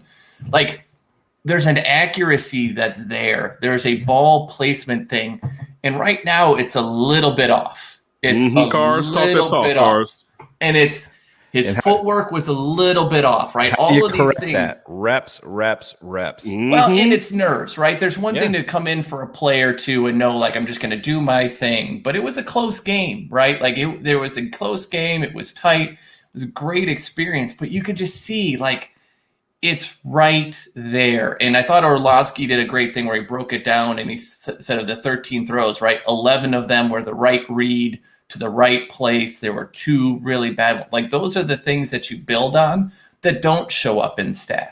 And Shayne, he completes those 2 passes to A-Rob and to Mooney. Like you're talking 50, 60 more yards onto that. You're talking 8 for 13. Bullshit ass off. Oh, that was one of the worst penalties I've ever seen. Bro, the stadium was going to riot at that point. I couldn't believe it that it was called. And that was a 3rd down, Cars, where he's showing that grow. How do you grow? Reps and confidence in the pot. He delivers it on a dime to Komet. I feel like he's at his best when it's the pressure, right? Like there is something in his DNA. Shine bright like a diamond. And I'm sorry if you guys went over this, but like how giddy was everybody after the end of the game when they're like, what did you see on the interception? And he word for word went over coverage, play, everything. There wasn't any sense of, well, I got to go back and see what happened. The man knew in the moment that it was that. There's no moment too big. It's hard not to get super giddy over this kid. But man, like, I'll go back to Hester. Like, I remember Hester's rookie year when he's returning kicks in practice, and everybody's like, wow. Like, he would make that first cut, right? We're like, what is he? Oh, that's what he's doing. There he goes. How the hell do you do that? Like, you feel those little things, and it's super hard not to be excited about being able to see that for several weeks here. Like, this is where it gets good. Let me ask you, Cars, and Kenneth this. I already talked to Shayne about this, so I want to hear we've been Bears fans our whole lives. I've known these guys for 25 years. I believe it's 25 now. It's dial-up network days. AOL.com back Not in the Kenneth day, that long, but these 2 guys. But in my lifetime, guys, I've never seen, in that finality of the moment where the defensive end is barreling down and the play isn't there. And we've seen it many a time where the Bears quarterback becomes the highlight for Chris Berman and Tom Jackson. You know what I'm saying? And he fumbles the ball and gets sacked. And that's Justin Fields has something that's uncoachable. The it factor. What you said. Yeah. The it factor. Your moment where you see, okay, the situation, it's 3rd and something. They got to get a first down. If they punt, the momentum has completely changed. Here he is. He breaks away from Ted Hendrickson. Then he's running and he awkwardly slides, which gave me a heart attack. You're the first person. Wait, you're the first person. And I was like, if I say this, I think people are going to think I'm nitpicking, right? So I was like, I'm going to leave it alone. I'm not going to say it. Dude, that slide, it had me worried as hell. His spin move is terrible. Almost at the leg went down. I was like, oh, no, right? Like, oh. His spin move is terrible. But that slide, that slide let out a few, like in my section, a few like, oh Yeah, it was no, so awkward. oh real quick, yeah. But the point of my question to you too here, obviously the slide, everything. Did you feel that he willed that first down for his team? And that's the difference. It's not even a question. And I was mad because I think my son had went upstairs at that point to grab something or whatever. And I'm like, dude, like you just totally missed the fact that he broke free and how he broke free. Because I mean, Hendricks is really a good D. That's what even if Hendricks would have had a better grasp on him, the fact that you saw that how he popped out of it, he would have popped out if someone if someone was even holding him harder than that. Like if you just see how he popped out of it, the amount of power that he used to pop out of that, and the extend it and get there, it's what Cars is saying as far as it. There's something about the calmness of Justin Fields that lends you to believe in him, that he's not bullshitting. Yeah, you know what I'm saying? There's something of that's, and it doesn't seem like bullshit. There's something about his calmness that it's a confidence that doesn't seem too cocky. A smidge of cockiness because you needed a quarterback. All right, a smidge of cockiness because he has to be the leader of the team. All right, so it's but it's a but then I'm gonna tell you this: to hear him last week talk about, I never thought I'd be here, and I know he was talking about when he was a little kid. I was like, damn, Justin, you always thought you'd be here, but now for him to start opening up like the press conference today and talking about, when I was a sophomore, I was nervous and I was scared, or a freshman. By the time I was a junior, I had gotten over it. And that's when the story began. And if you think about it, that's when we started to hear about him nationally. You know what I'm saying? At that point. So, he's not, even when he's unraveling the story, it's not BS. He's telling us how he grew into this dude that left Georgia because Kirby Smart is not smart. All right. The dumbest move ever. Jake Fromm, dog, I'm an Alabama fan. Once you said you would stand with Jake Fromm, we was like, thank you. All right. So you sat there like that was ridiculous. That defense that they had at Georgia, that was ridiculous. They still have a ridiculous right. And he left there to go to Ohio State, and he didn't just excel at Ohio State. Dude, I don't really know a better Ohio State quarterback in offense as far as what he's did at school, right? And I'm talking about nationally because this Ohio State quarterback was in the playoffs playing against the SEC and the best ACC team every year, all right? But also what he brings to the pros, that's another reason why we feel. What other Ohio State quarterback? I don't think there has been one to like kid. What was the kid who won the Heisman there? The quarterback. The Smith, Brad Smith. No. Yeah, no, not at all. But he did nothing in the NFL. All of this lends us even more to feel that his floor is he's going to be good. You know what I'm saying? The question is, will he reach the potential? But I feel like Justin Fields' floor says he's going to be good. All right. I feel like that. But just what he says and how he acts tells me he's going to work to try to at least be great. I think he will be great, but I know I'm biased because I'm a Bears fan. Right. And I've always wanted this quarterback. I've always wanted a black, mobile fire. And another thing that makes us all feel good, and I'll say this as being a brother, you don't want someone who's going to get their brains beat in and not learn how to win from the pocket, right? Because then it's a finite amount of time you have that player. You start to look at, we don't have 10 years. We got like 7, maybe, all right, to try to do something. But when you can win from the pocket, and he's running right now because he's young, but usually his head is still up, all right? And usually he's looking downfield and he's trying to get something to happen instead of, I'm just scrambling for the sake of scrambling. And that alone makes me, all of these things make me feel good. Only problem, and I feel like Justin Fields can overcome this, is the confidence in the person that's supposed to bring him up. Yeah. That's the important marriage. The marriage between coach and quarterback is that you say whatever it is you want about chicken or the egg, Brady or Belichick. They had a marriage that built Tom Brady to where he is today. Same thing. I know the Kurt Warner movie's coming out, but if you look at his story and the things, he had a great relationship with Dick Vermeil, and Dick Vermeil did the things that Kurt did. This goes on and on and on in the history of Drew Brees, Sean Payton. Look at this stuff. You have to recognize it's almost like parenting.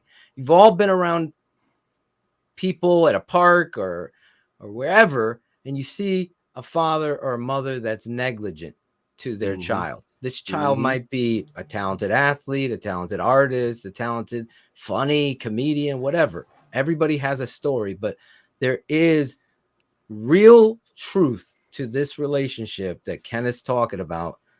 I've been saying it for 3 years. I don't give a fuck about you, B Bear, whatever the heck you are in the chat. You don't know who the hell I am and how much football I know. I don't need to prove anything, but look at what I've said and how it's come to fruition. My fear is what Kenneth says.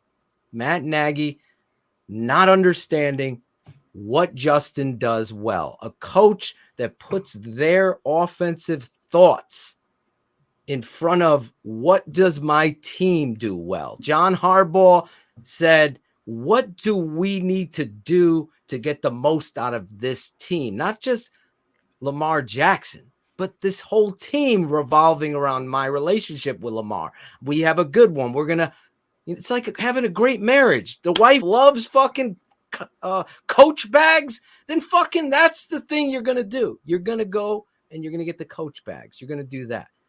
This needs to happen for Justin. So you get on the phone with There's limited experiences. Like, I would say the one counterpoint to that would always be Russell Wilson and Darrell Bevell, because during his whole life, regardless of what's happened, the best player on that offensive field has always been Russell. And they've continually taken the ball out of his hands, right? That's why I tried to force a trade this offseason. There are limited issues or times when people have been able to overcome that, right? But it does help tremendously, right? Because like when you use Belichick, what was it? Weiss at one point. It's a whole bunch of different offensive minds. You can overcome it, but it's more the exception and not the rule. Yeah. Russell Wilson is like, I don't know. I don't have an analogy for the first time, but your analogies usually suck. That's probably a good thing. But anyway, he's an elite. He's an elite quarterback. He's like going to an Italian restaurant again, meatballs and spaghetti and sauce. He's not Chef Boyardee. He's elite. He is perfect. He's elite in that's why I want him. He's beyond. Phil, real quick, while we have Kenneth here, I want to put an image up. And we will share with the TTNL crowd tonight what we do a little bit behind the scenes when you break down. I'm just going to put up an image. This is the almost touchdown pass to Allen Robinson. And look at, when I put it up there, look at where Justin Fields is in the pocket. And he's released the ball. And look where Allen Robinson is on the field. And these little things are what we haven't seen in Chicago in a very, very, very long time. But here's the image. You see Justin has released the ball and he's at the 23-yard line. That's called being an anticipation quarterback. That's what the job is right there. 100%. It says it all right there in one shot. Yeah. Mm-hmm. We should paint that. I was sitting behind and like you could just see everybody the second they released, right? They knew that should be a touchdown. Everybody stand up. Oh yeah, everybody got up because the second that ball went up, everyone was expecting that to be his first passing touchdown, and it was placed perfecly. Oh my God, the whole narrative changes about just look at him reading that safety. Safety squatted, just sitting there and just hey, it's a go. You sit. That's what you want to see right there. Common sense. All right, I'm gonna hold you. You all right? Yes. That's what I want to see. And you pointed out, Shayne, the fact that this isn't all right, and this isn't a see you open quarterback because that's not what you want. He got labeled that. That's what we got labeled that. That's what Mitch was. Right? Yes. No, it is. This isn't a see. Yeah. You want a guy that ball is coming out because you listen. You got to be so great to be a CU quarterback, and that cannot be sustained over seasons. Right. You have blips if you're like that, and you're great.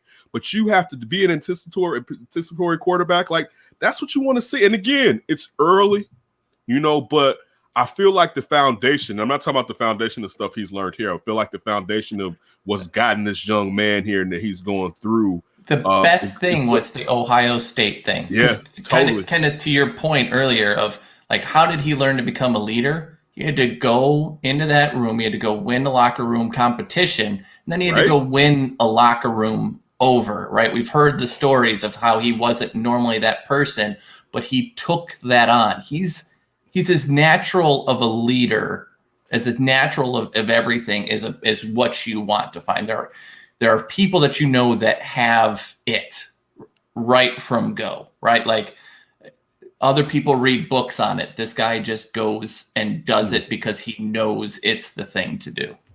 Going back to that, Kenneth, I'm upset with A-Rob because I think he has a responsibility, obviously, to catch that football. But I think more importantly, especially with this new era and the pressure on the kid, and obviously I didn't see the Chris Sims saying that was a bad ball or whatever, but I don't know how you watch he said that was a bad ball? Yeah, I guess. I didn't see it. Well, Chris Sims is an expert on them as he spent his entire career throwing them, but I think he might have a few many concussions. I think at this point, if he's making comment, a bad ball, good I'm Lord. just saying, I'm quoting what I think that ball was right where it needed to be. Yeah, Phil Sims said it was bad. Phil Sims or Chris Phil? Sims? Okay. Someone get the fact check on that. Adeptus said it was Phil Sims. Yeah. Well, Phil Sims is terrible.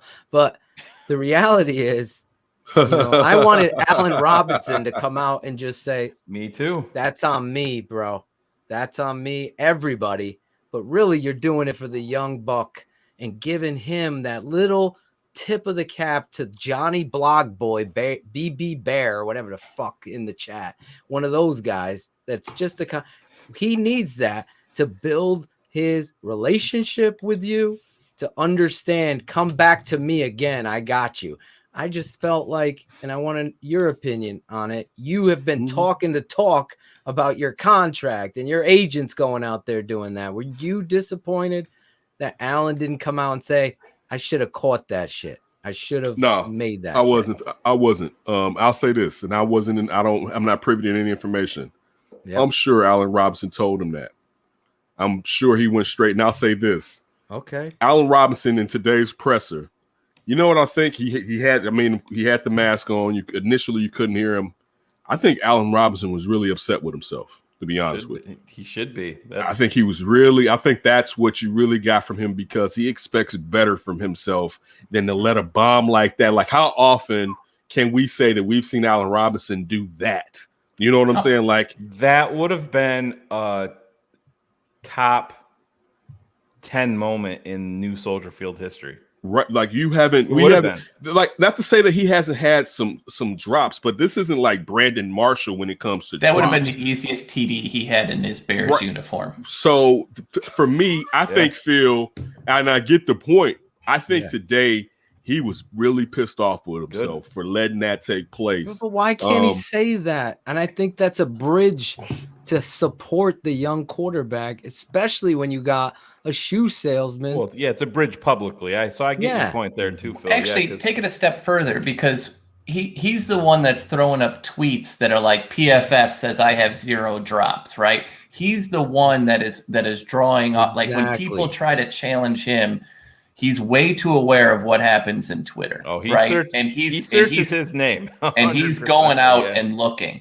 So, my thing is, like, if you're going to be there and you're going to be beating your chest when the good things come out, right? Like, PFF says I have no drops. Look at me, right? Here we go. That's a drop. I don't care if PFF says it or not. That's a drop. And if you're going to beat your chest when you do the good, it's the same thing I say to my kids. When you do good, I'm going to praise you. When you mess up, we're going to sit down and we're going to talk and work through everything, and you need to take accountability. And what? I know. And that maybe he is pissed. There's a very good chance that you're right, but it strikes me as like, if you're going to be publicly good, you got to sit there and do that. And I'm fine with that, Cars. I'm like that too for the most part. But I'll say this: I think when he's going at people on Twitter, he doesn't necessarily believe that their football IQ is as high as his football IQ. Yep. So compared to when you're saying that, as far as when he's in the locker room and he expects, I hope that most of those guys' football IQ is as high when he's really on Twitter. Because just even seeing him come at some of the media guys here in Chicago, you know what I'm saying? Is that I'm okay and just seeing some of the digging that he's done is like, damn, you into this, aren't you? Like when you're diving into this, because I'm like, that's not really my vibe, to be honest with you. Like wasting my time on somebody like that, right? Especially if I'm up, you know what I'm saying? It's just not really. This is not really the vibe. But I think that's part of the fire in him. And I'll say this too. That's fair. Just to defend him. We can't sit here and a lot of times be like, Allen Robinson isn't a diva. Allen Robinson isn't a diva. And when he does like little regular stuff, kind of like come down on him, like, I mean, he is a receiver. All right. Like he's not a diva. They are. You're giving the diva shield. All right, Kenneth, let me ask you this. They are deep. They are. Are you giving him $20 million a year? I would have. No, but now are you giving him $20 million? See, this is a catch-22 right here. That's why and sorry to interrupt, but like I tie it back to what the Chargers did, right, with Keenan Allen. I debate because I look at Keenan and Allen in that same mold. Outstanding route runners. Outstanding. They don't have that extra home run gear, right? But what they do extremely, like, cornerbacks have to be really on their A game to match up with Allen Robinson every play in, play out. And Carl, to piggyback that, when you look at what's going on with the Chargers now, right? And you look at how well Justin Herbert is throwing that rock, win or lose, right? The thing is, Keenan Allen unlocks all of that from how he can get it on any part of the field. So it still doesn't hurt them that Michael Williams never became who the hell he was supposed to become, and they're still waiting for him, because Keenan Allen is one of those players that he's kind of like one of those key Green Bay Packers receiver that unlocks the whole locker room, the whole wide receiver core. That's kind of what. So Allen Robinson, I think, is akin to that. But this is my problem, Shayne. Ryan Pace has insinuated in the past that he thinks he can quickly rebuild a wide receiver room. I don't believe that. Nope. So he's never built one. Right. So if you're sitting there, because listen, this may be the best one you had, and we've only had 2 games. We don't even know what's going on in there, really. Right. Right. But so I could say that, but it's been 2 games. This may all fall apart. So now, if I had faith that he could do that, I would be willing slightly to be like, maybe not do it, right? But it goes further. The reason of having a rookie quarterback in his rookie deal is so you could sign someone like this, right? But your cap is all messed up. It's gonna grow. The cap. I know, but it's still F a cap. Yeah, F a cap, and you can move stuff around, but still, we know the excuses. Wait, Phil, we know the excuses they're going to use. Yes, I don't think they want him back because he is that. Well, and they have the built-in excuse with all the dead cap money that they're going to carry. They have mismanaged the cap to the point that they have to choose between Allen Robinson and Roquan. I think that's really where they are right now, and it's Roquan. Who would you choose? Go around, Shayne? It's Roquan. Kenneth? Oh, if I'm choosing between Roquan and Allen Robinson? Yeah. Oh, yeah, I'm choosing Roquan. Me too. So around the board. Youth alone. I mean, Roquan's your best defensive player right now. Right now. I think Khalil Mack pops. Not Khalil Mack. I meant to say Akeem Hicks. Yeah. Akeem Hicks still at time pops, but I think consistently every down, Roquan's your best defensive player right now. So it's not even a game question. Again and it's watch, not even isolate on him that game. Just watch him. If you want to watch like a clinic of just where, like, a guy whose motor is constantly running, who is sideline to sideline, who is everything. That was Roquan. Like that game was so much fun. Roquan needed that. Yeah. Play for his. He needed that home run shot. I like that, 'cause disagree though with Ken. I think Khalil Mack is he is so fucking like watching him on tape in this game. You'll just see. It's what not he all does. the time. Just, It's not all the time, though, Phil. It's not, and I'm not saying that he doesn't get double. That position can be completely washed with Greg Lloyd and Kevin Green. These 3-4 edge rushers need situations to rush the passer to get these plays that you see. But I'm just telling you what he did in the run game. Roquan, Phil. I'm gonna go Roquan on that. Yeah, if you go back to Bilal Nichols' sack, that was all because of one guy. That was all Khalil Mack. If you go back, that's not what I said. No. I said consistently. I'm saying consistently. Not if we're saying who has the highest talent. Do in the Rams game really well.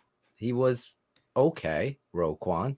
Khalil Mack was phenomenal in the Rams game, and he was great in this game. That's what I'm saying.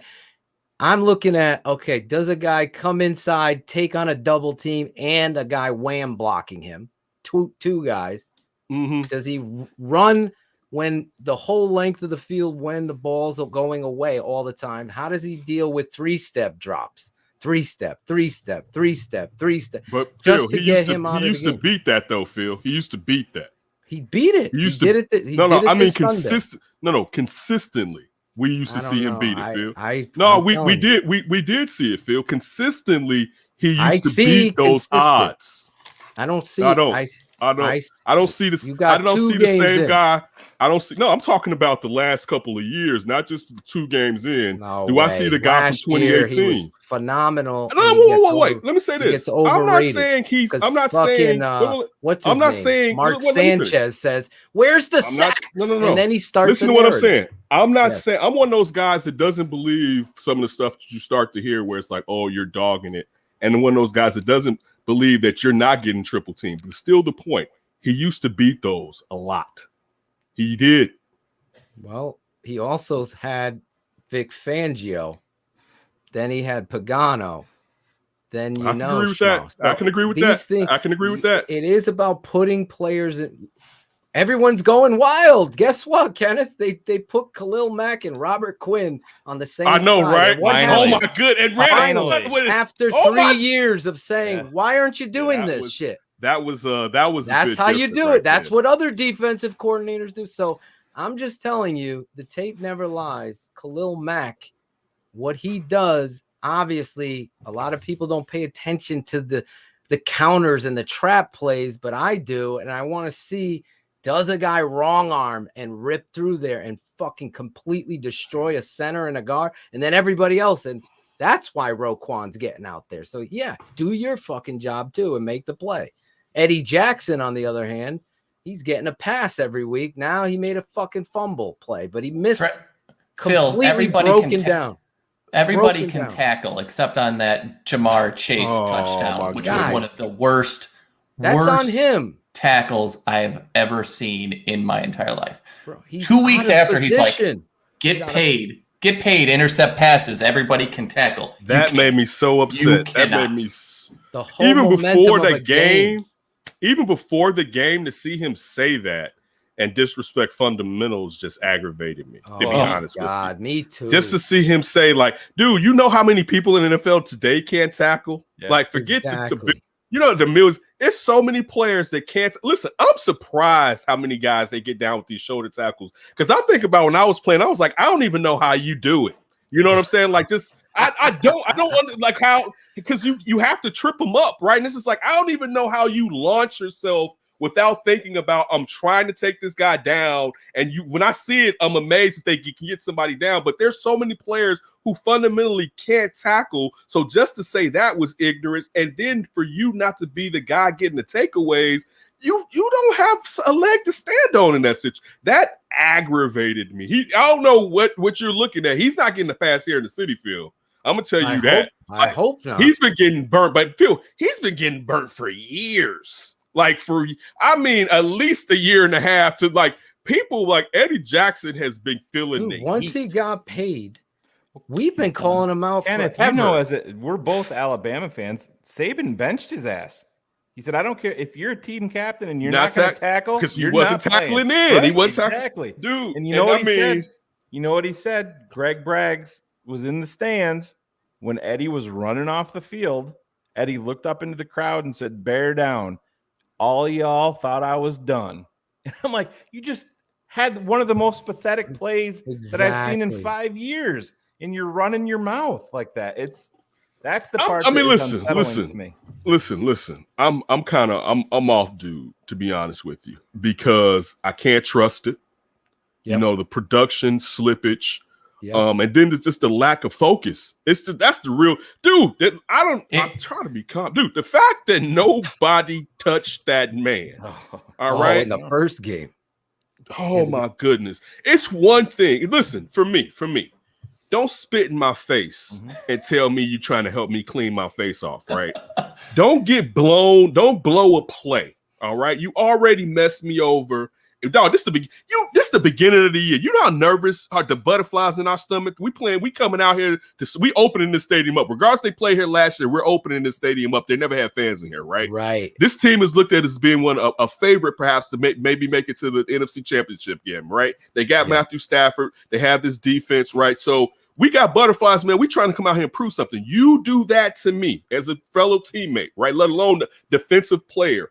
And then you go past him and you don't just touch him after doing that. Because to me, that they were kind of like, now I'm not going to say they didn't think he was down, but they was kind of like, fuck it. Right? That's what aggravated me. It was kind of like, oh, it's you compounded the mess up. That's what made it so bad. You know what made it worse, though, Kenneth? Talk about this. Tashawn Gibson's out there answering the questions, not being the highest paid player at the position or second highest paid now that the kid from Denver got paid from BC. It's a travesty on one guy that's putting up with that bullshit, and it's Matt Nagy. It is. You go out there, answer the fucking questions. Just like I have to. This is what you get all that money for. Tashawn Gibson's lying that he broke down the coverage as well with Cooper Kupp going 15, no one around. When did the Bears get that? I can't even remember. I think it was 2001 Rex Grossman versus the fucking Bills that I saw a touchdown.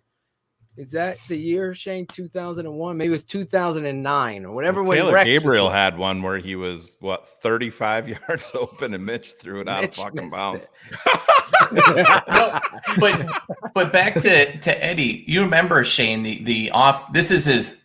Just forgive me. This is old dude statements. But you remember when he signed that contract? He was all over Instagram that summer, hanging out with a buddy, partying that had just gotten released out of prison and spent his whole thing like him doing all of these things with his friend that just got, and it was really weird because it's like he got this payday and we used to see him working. We used to see him doing all this stuff. And all of a sudden that paycheck came in and it was like, he's never been the same. I've proven myself. It's the biggest issue with all these guys. You look at the worst contract of all time, Albert Hainsworth, right? Has that great year, gets paid. All of a sudden, I've got a good enough guaranteed slot. I don't have to necessarily go out and do this. And I am untouchable for 3 or 4 years because of my guaranteed money and my cap hit makes it impossible. Yeah, maybe I'm not working at it. And you know, he's going to be a cap casualty if he keeps this up. Like he will win cars because I don't think it's this year because what is it, 18? It's next after next year. Yeah, and it's the same with Robert Quinn. It's 7 after next year, I believe, so. Or something like that. Well, after next year, it's a wrap. He's got talent. That's the thing. He just doesn't have pride. If you put pride a player, you have to put a player and hold them accountable, Kenneth. That's why I said Phil. He got to get cut in front of his peers. But you know, Houston Carson out there and say he's benched just like Nick Saban did. But you know what? NFL baby, you got to play. So, but wait, real quick, Shayne. Yeah. The problem with that, Phil, is you got to be that guy from day one, because it's fake. Right. It's fake if you flip into that guy. So now when you sit there and Matt Nagy, if you were holding guys, because you know he's going to say, and us, He's gonna be like, so you treat me different from everybody else. And partially he should from the amount of money that you're pulling in. Yeah. But Matt Nagy has to be that guy from Jump Street that's gonna be like, you know what? Instead of trying to be buddy, where it's gonna be like, listen, I'm a drag you. I don't even know if from how Matt Nagy has treated him, if he did that, if he can pull him out. I think, and to be honest with you, I think if anything is going to snap him out, it is getting cut one day to know he has to reapply himself. You know what I'm saying? That football can be taken away from him. Javon Wims, Miller, these guys that we knew were immature, that lacked accountability, and were basic frauds. That's what it is. That's what you are allowing this to happen. You've abused and neglected this kid who has all this talent, who clearly can make plays. You have to hold them accountable, even if it's, you know what, Eddie, let's help Matt Nagy out here, Kenneth. I woke up today as a different coach, and I'm going to start fucking holding people accountable because it's my job on the line. It's my name on the line. You think you're going to go out on my field and play like that? Then everybody has a message. And they start laughing. Clear. Then they start laughing and kikiing. Then he isn't the guy to begin with. He's not. But look, listen, to be honest with you, when you talk about defensive production, now this is my opinion. I'm not saying this is fact. Okay. I think defensive production slipped partially because it's only so much you can do when you know the other guys are supposed to pull their end aren't going to pull their end.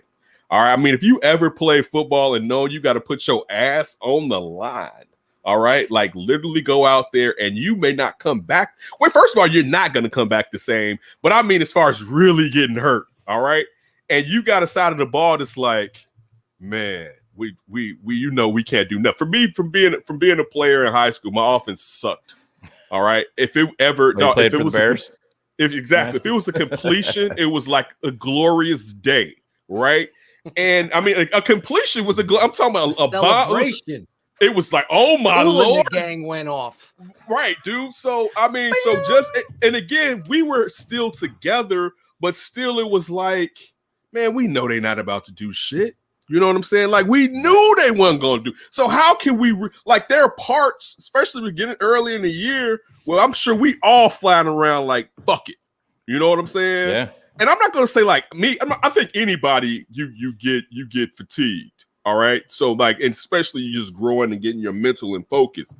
But I'm sure there were some guys that really checked out. And I can't even, and they weren't getting paid compared to these players that are getting paid and having some pride. But when you know it's impossible for them to pull their end. And I feel like these guys know as much, if not more than football than us. You see that offense. You know in your heart of hearts, you play real offenses every week. You know in your heart of hearts what they're doing is not going to sit there and translate into helping you go out there and win games, period. Yeah. I mean, that's just the truth of the matter. And I don't some people be like, well, you got to go. And I'm with you, but they're human beings too. You know what I'm saying? And when you know, at the beginning of the year in your heart of hearts, you don't have a chance. You got a defense that's good. You don't have a chance to win shit. You don't. You really think, and they can be like, we started 0-0. You really think the Bears players started 0-0 this year, and really in their hearts they thought they had a chance to win the Super Bowl? They knew. No, they knew. They know. But even with this, let me finish with this part. Let me finish with this part. And I'm not saying they know from like they're the Bengals, right? Where it's like, oh, we're growing, we're not there yet. I mean, they know from the history of what they have in that building. You know what I'm saying? Like, that's the difference. Some teams can say everything is new or something is different. Maybe we have a chance. I felt like that maybe is snatched away because of the history of what's taking place with Matt Nagy on the offensive side of the ball.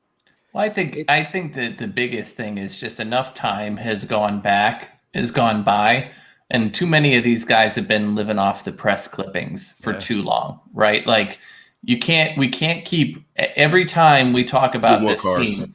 It's once we get back, like now we're gonna be back on 2018. We're gonna be on it's gonna be 2018. We're gonna be 20.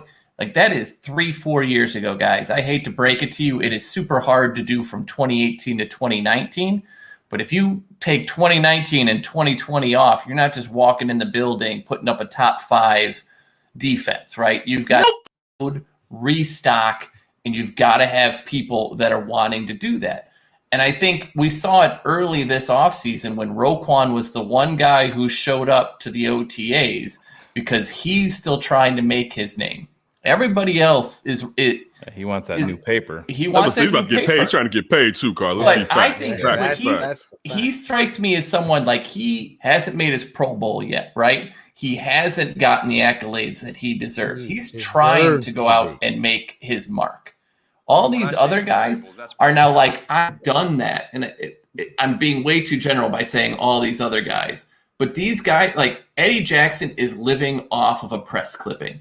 Danny Trevathan, as much as I love him for leadership, never should have been the guy because you traded 3 picks to get Kwiatkowski. He was the guy you should have done. You've got a guy who can't stay healthy, built expecting that to be part of why you're at 2018.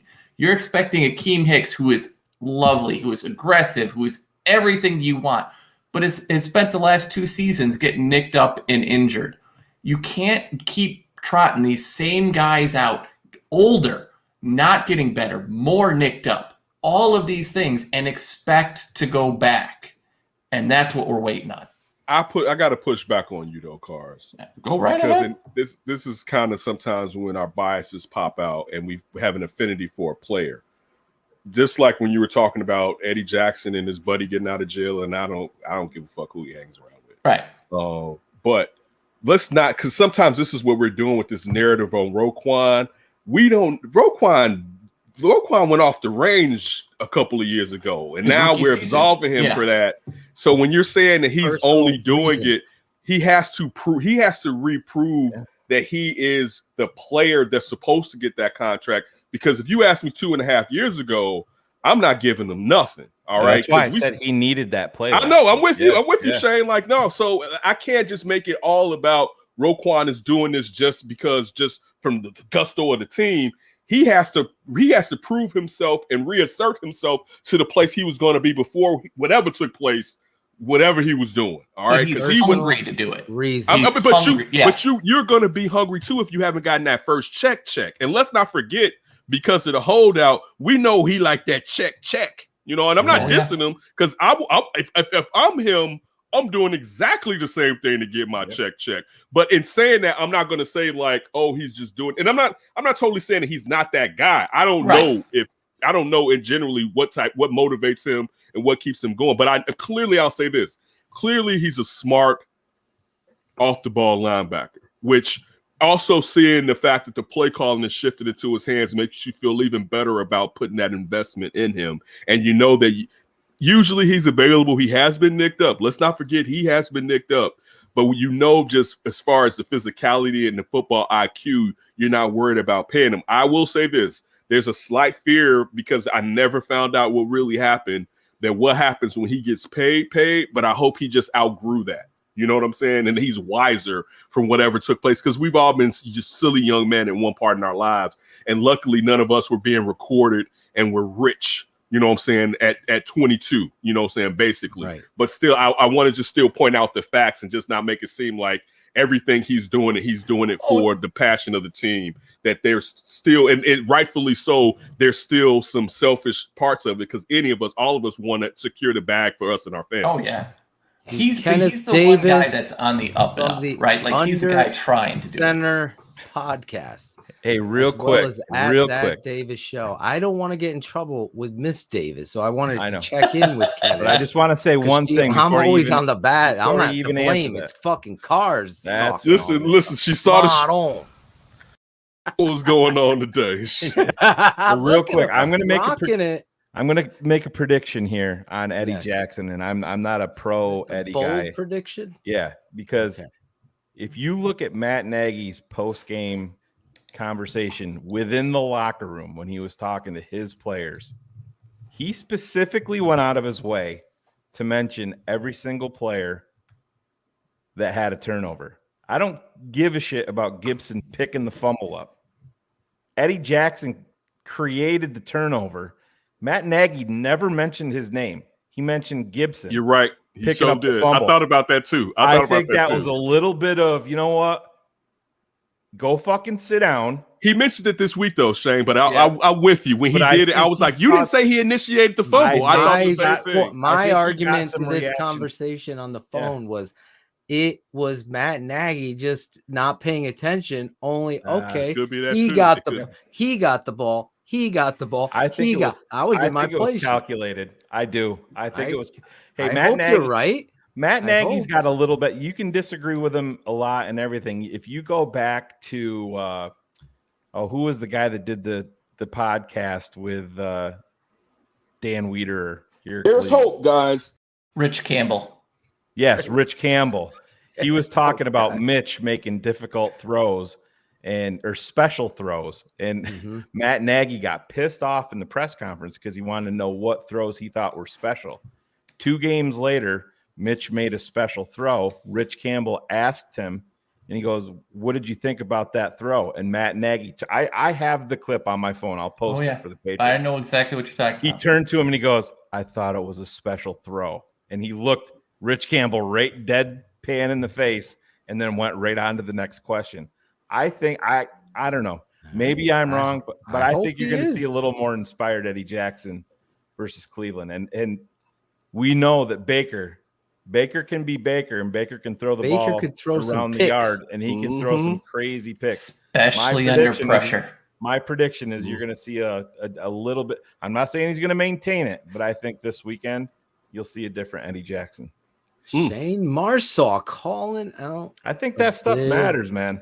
I'd say this, right. Shane. I'll say this. I think, and this is going to what you said earlier, Phil, and I'm along with Shane. I don't know if it's going to be consistent. I think we're going to have the best Eddie Jackson we've had since 2018.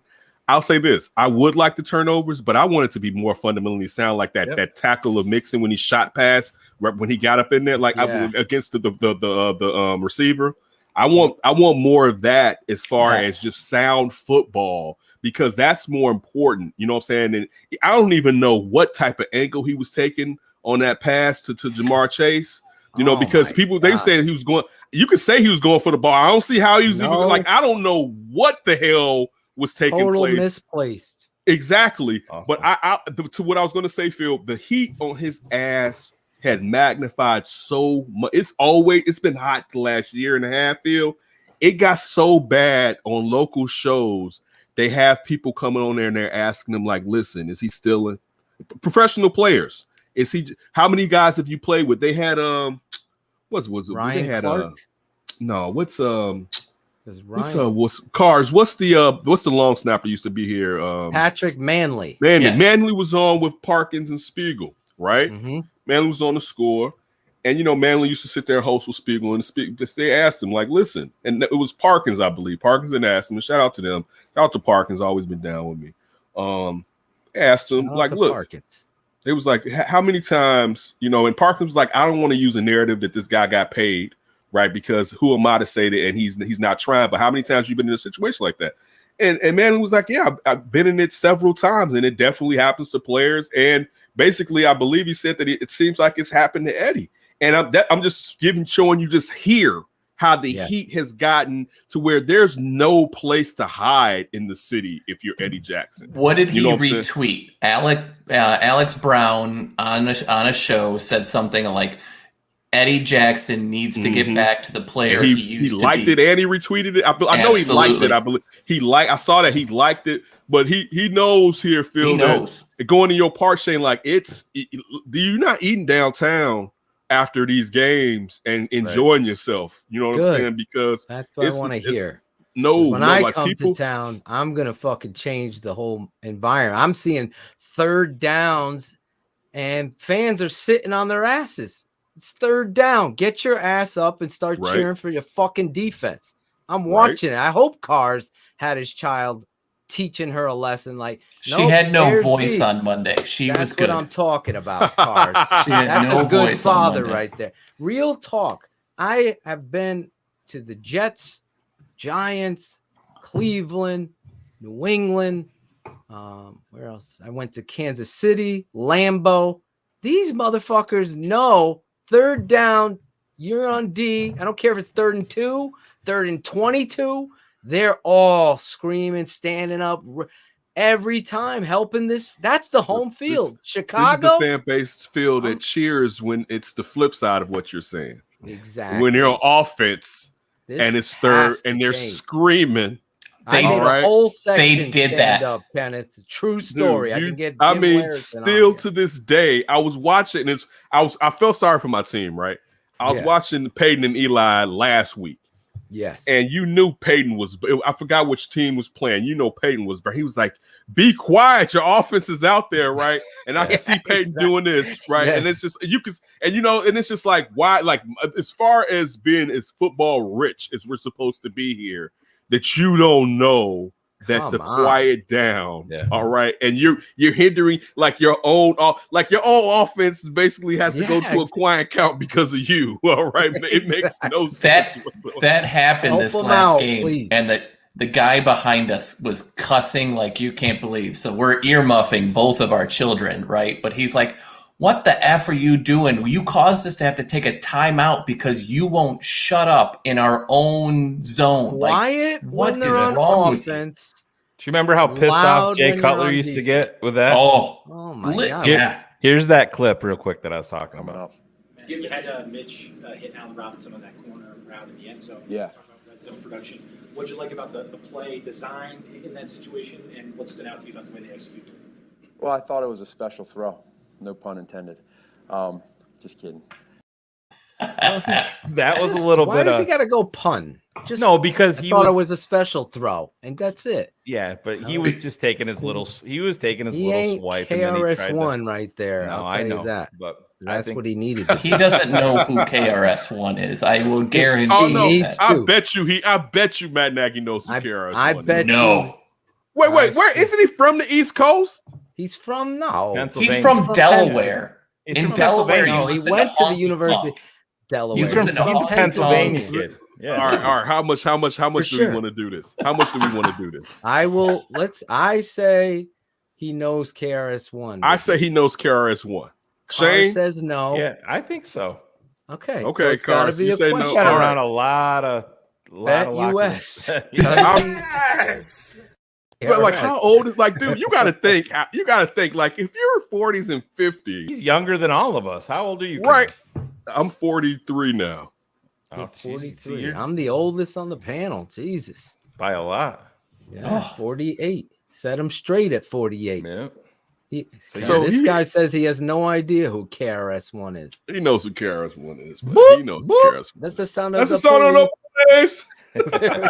We're not going to play him, though. We're not going to get that copyright. KRS. Yeah, if you want to care. scare He likes Shayne, it. just start telling him you're going to start to play KRS-One right now. I You always will put see him die. KRS-One's beats in intros and never get claimed because KRS understands more praise. Imagine getting KRS-One. I do have Chub Rock lined up to come on Don't play the show. anything from Public Enemy. It's like literally 2.5 Public Enemy, seconds, forget and they it. nail Oh you. no! Oh, Chuck D is remember Chuck D lined Oh, my up God. big and Premiere for the 10 Crack Commandments. Yeah. He was like, "I'm not playing that." And Premiere was like, "Just sue me. Don't see Biggs and State."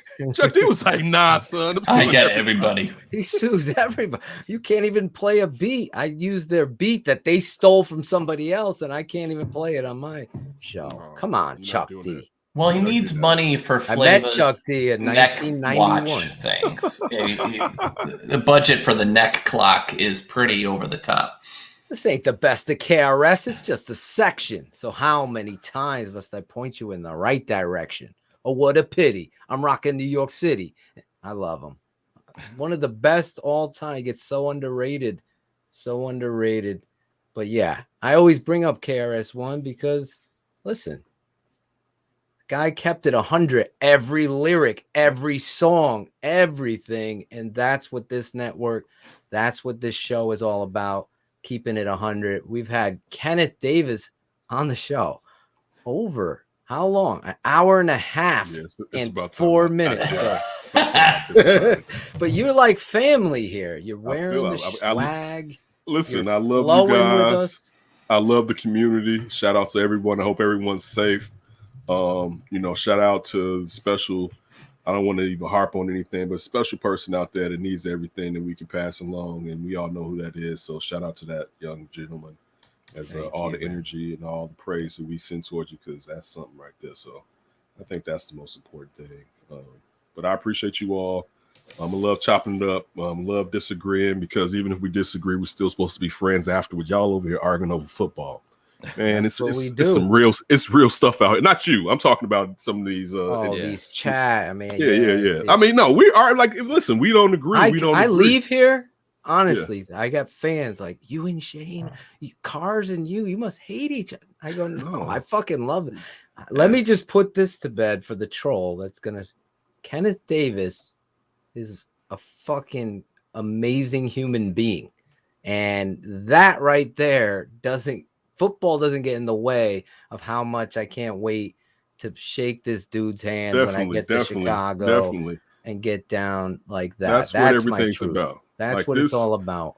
This is us enjoying each other, talking about, like, listen, this is one of the reasons why I have my son sitting next to me, because I was telling him how sports is a uniter, or music. Right. We were talking about hip hop. And just when I take him to the barbershop and I'm like, put your phone down and pay attention to what's going on. Yes. Because people want to go into their own silo so quickly rather than trying to look around. But no, man, this is something that brings us all together and us all chopping up and kicking it, man. I always appreciate, I got mad love for you guys. Keep on doing what you're doing, man. It vibes throughout the world. Yes, all right. Look at how far y'all look at your reach. I mean, it's a world where I reach. So you guys should be proud of yourselves, man. And I'll talk to you anytime you need me. I'll be here. Definitely during this football season, you're going to have to come over. We're going to have to talk some shit on my show. There you go. I can't wait to come on your show at some point. I want to say this before you leave, because you are family. There's never a right time to say these things. So I wanted my brothers to be here. But today I got some bad news. My son, Tate, has COVID-19. He tested positive, so it's been a very difficult day for my wife, my family, and the show goes on, but just you bringing up Shayne's son and the positivity, I believe in this family. I believe in these fans. Just send the positive energy towards my son. I totally appreciate that. COVID is real, guys. I mean, I'm living it here on the East Coast. It's scary.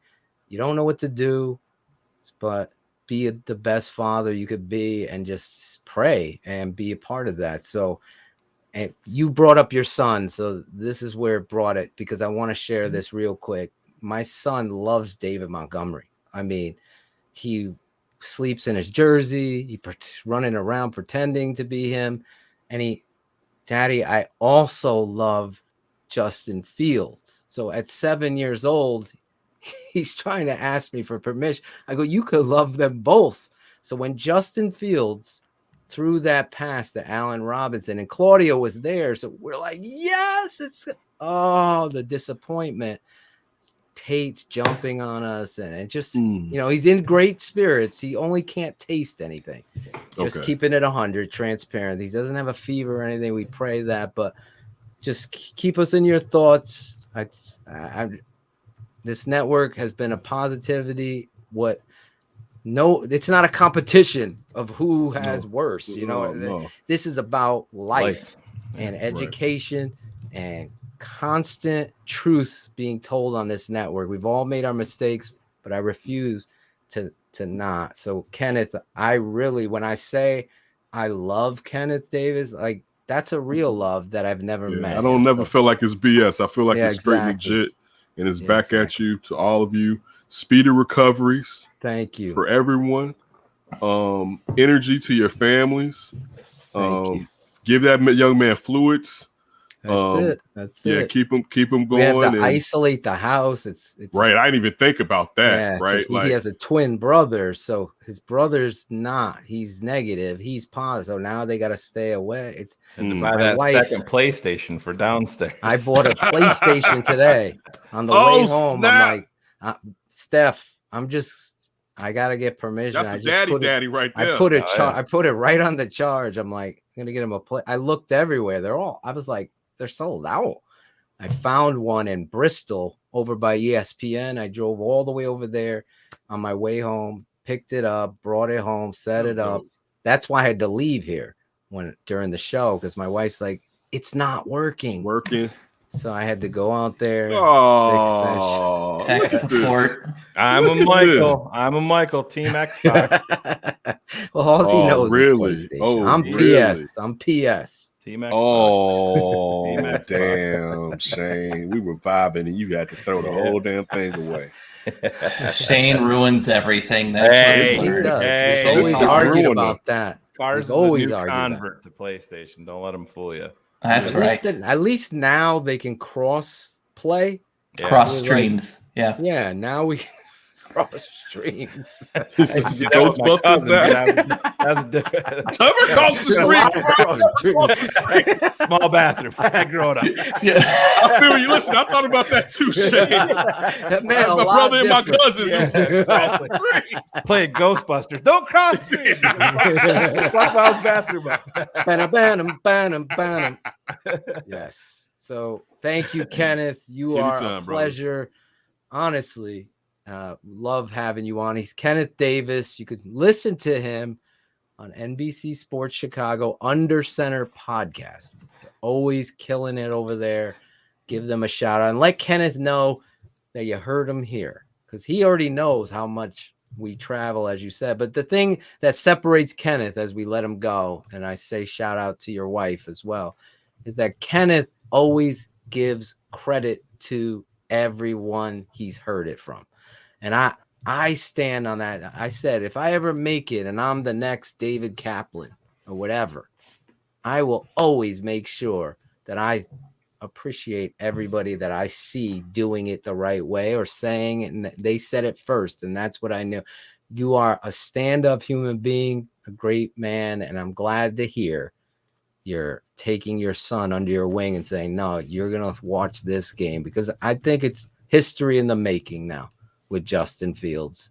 I know my son is excited. Gotta let him go, dude. His wife's gonna take away his PlayStation. That's how I let him out. I let him go. Like, you don't understand, honey. Phil was telling me how great I am, and she's like, "Yeah, screw you, pal. Screw you." I'm out. Listen, right, again, man. I'm out, guys. Appreciate it. Everybody be healthy. And I'll see you guys. I'll see you on here. And, I'll talk to you through social media, through just texting, whatever. You all be safe, man. I always appreciate everybody out there, man. Have a good one. Thanks, man. You too. Thank you.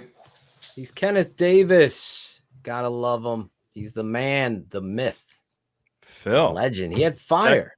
Check this out. Breaking news. The tape never lies. Network breaking news.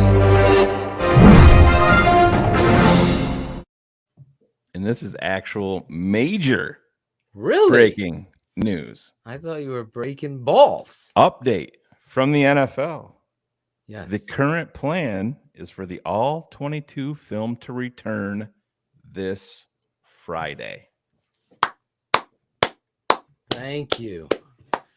I reached out to Mike Florio of Pro Football Talk, That's and I who wrote broke the him. news. Really? Pro Football Talk. Oh, I reached out to Mike Florio 3 days ago or 2 days ago, Shane. I want to be truthful, and I wrote a really heartfelt letter.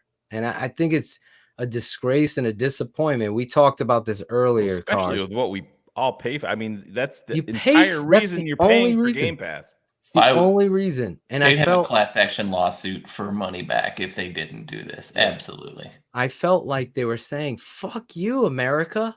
Fuck you. We're going to give it to the Europeans, but not you. And it's been so difficult. I have nothing but fucking highest of praise for our guy, Berlissimo, for he sent me all the cut-ups, and then I put them together and do my shit with them. But otherwise, there'd be no unveiling of what we do here on this network. And that's the staple. So that's huge, Shane. Huge. So then I can get back next week to doing what I do and not having to rely on Berlissimo, even though I love the guy. I haven't seen him in the chat tonight, but it's really ridiculous. Thank God it's back. Thank God. Thank God. Honestly, it bothered me so much. It really did, because That's where it never lies, right? That's what this network is about. The tape never lies. I mean, as soon as it comes out, I start getting to work. About Khalil Mack. That's what exactly, Kenneth. That's when I can show you you're wrong about Khalil. And listen, Kenneth Davis, Cars, so many of you fans. I mean, this network, Caden Whitlow, one of our producers who produced the Open, you know, he pointed out we're like 5,000 views from 1 million. 1 million views on this network, Cars. That is crazy in reality of what it is. So tonight, this show, which had over 685 To be people fair, I was live. only responsible for about 7% of those. So I've been told. Oh, wait. Wrong network. My bad. Big plays are nice. They're good. I'm such a dick. Yes, do you guys the old feel network that? Do did- you guys they feel did say the, that too. Do you guys feel the nip in the air at all, Phil? Because autumn is in the air. And you know what that means, right, Phil? What does it mean? Well, it What means do you that have? it means that our producer should be getting the Manscaped read and banners ready to go. Claudio the Barber. Claudio Shayne actually just Whitlow. took out a razor. We're not even gonna. No, Claude, you don't. We we can't Please answer that. You Don't jackass. shave Put on your air, pants on, Claudio, bro. please. Dear God, nobody wants to see that. Lord. Listen, Oh. we have 4 producers. Producing what, Claudio? What There are you it is. producing back there? I'm producing laughs right here, bro. Yeah. Oh, yes, autumn is in the air. The pumpkins are in the patch, and our friends at Manscaped are here to make sure you don't carve your pumpkins when you're grooming. If you know what I'm saying, make sure you keep things fresh this fall with the leaders in male grooming and their brand new 4th generation performance package. Boys, get ready for the cuffing season like no other. Ready to take the leap into fall with Manscaped? Join the 2 million men worldwide using Manscaped by going to manscaped.com for 20% off plus free shipping with the code KI100. Their 4th generation trimmer features a cutting edge ceramic blade to reduce grooming accidents thanks to their advanced skin safe technology. Claude was going to show us that up close and personal. Thank God we didn't put him on there. It also gives you the ability to turn the 4000K LED spotlight on and off when you need for a more precise shave. Plus, it's waterproof. Yes. After trimming the pumpkin patch, Phil, and whacking the leaves, give your balls a boost with the Crop Reviver.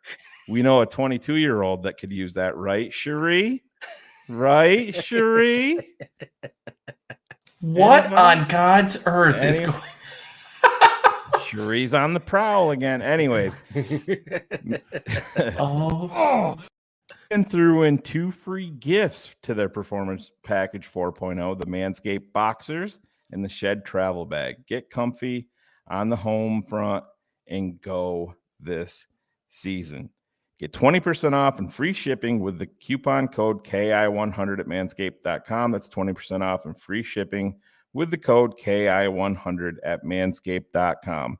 Make your balls a priority this fall. Choose Manscaped. Your balls will thank you. Thank you. There he is. Great job with the read tonight. Manscaped. Listen, before we get into bear up, bear down, let me just say this. We're going to breeze through these too. Everything. Yes, we are going to breeze through these. Bear up, bear down is coming up in a second. But this Saturday, like every Saturday, we have the tapeneverlies.com where you can become a patron. You want defensive breakdown. It is a coach's clinic. We break down the defense and break down some critical plays, pop-up shows, analysis with the tape. As you know, the tape never lies. Those patrons will tell you there's a reason why there's over 650 or 663, I think, today. We have an amazing fan base. If you want more details, it's X's 665. Look at that. 2 people signed up during the show. X's with the O's every Saturday.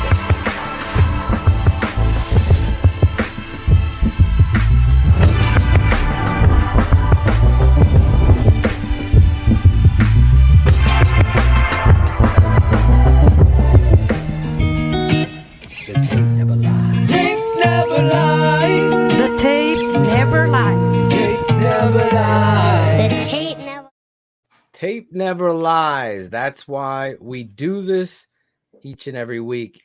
Here, we talk about it. There, we show you about it. That's the difference. As I'm looking for bear up, bear down.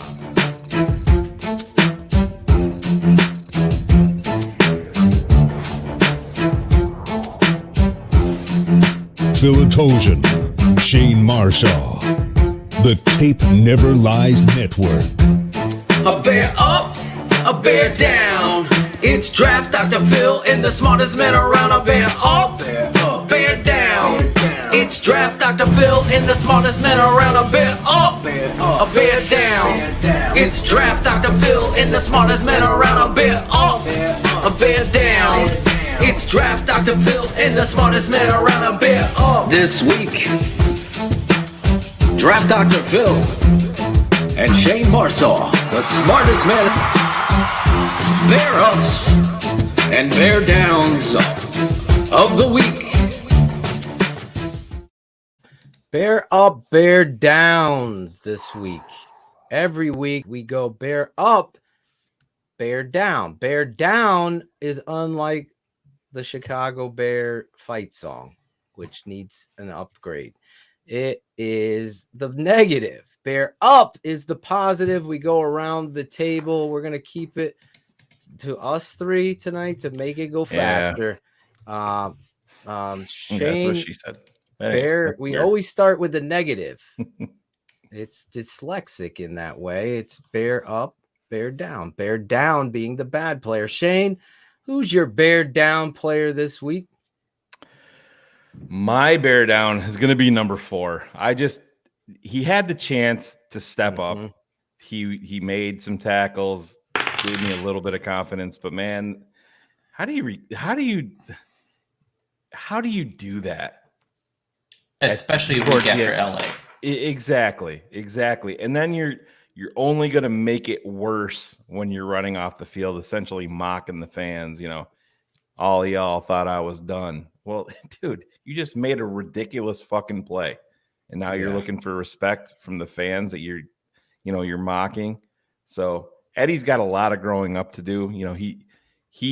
I think he looks at it like he lost a lot of money when he broke his leg. He dropped to the 4th round. He went from that 4th round paycheck to top number 1 paid safety in the NFL paycheck. And he's not mature enough to handle it, obviously. I'm not saying that he's getting in trouble off the field, but just as concerning is laying down on the field, not doing your fucking job after you get paid. That's just as egregious in my book. So Eddie Jackson, I think you're going to make a lot of appearances on this portion of the segment this season, unless you pull your head out of your ass. And like I said, 15 more. Yeah, exactly. So Eddie Jackson, you're my bear down. Good pick. I love it. Mr. Cars. It's super hard to unfortunately choose the down, but I'm going with Cody Whitehair. Cody, there's one guy that we spend a lot of money on that offensive line, and that's Cody. And for about 3 years now, he has just not been worth that paycheck. He's not been all these things. Mustipher is his own thing, but he's got leadership qualities that they like. Cody's never had that. That's why they don't really want him at center. And it's just, when you watch those plays, it's kind of like he's always getting pushed around. Like he just doesn't have the strength anymore. All of these things. I kind of feel like those negative plays or those plays where Monty's getting hit early, it was always coming from the guy lined up over Cody. So when you don't pay on your line, you pay one guy. I need him to be an all-pro guy, and Cody is not even an all high school player right now. So Cody Whitehair, you are my bear down. That surprises me. I can't. I'm excited to look at the tape. Cody, I'm staying Cody Whitehair for Cars. Last week he was my bear down last week, but I kind of said that before I got to see the tape. Again, I'm going off my memory here because tonight Barlissimo sent me what I'll be cutting up because I'll be home tomorrow. You talk just before you go, Phil, but just to piggyback off what Cars is saying, he's the classic guy that the Bears just haven't given a fuck about. They paid him, but you're going to be here, you're going to be here, you're going to be here. We're going to then literally within the game they've done that 1 year. I honestly was so impressed with his tape at center. I'm like, yes, this guy's gonna be the fucking next Kelsey for the Chicago. And it was like, wow. And then they're moving him. And then everyone was worried about his shotgun snaps. But then again, to Cars' point, which is a good one, I think it's a good one. He doesn't have that vocalness about him, like that draw. That. Yeah, and he came in fat. He doesn't look like the strength is there. Let's just be honest. And he looks a lot of rotund around this area with the belt. So I don't know. I see it. I get three of it. the most talented offensive linemen that the Bears have had over the past, decade plus in terms of talent are Cody initially, James Daniels, and Kyle Long. Yeah. And what have what's been consistent in their careers as a Bear? Move them around. Moving. That's a great a defense for Cody, but I think Cars, as much as it kills me to side with Cars here. Timestamp this. Timestamp. Breaking news. The Tape Never Lies Network. Breaking news. Hell hath frozen over. the first time this has ever happened.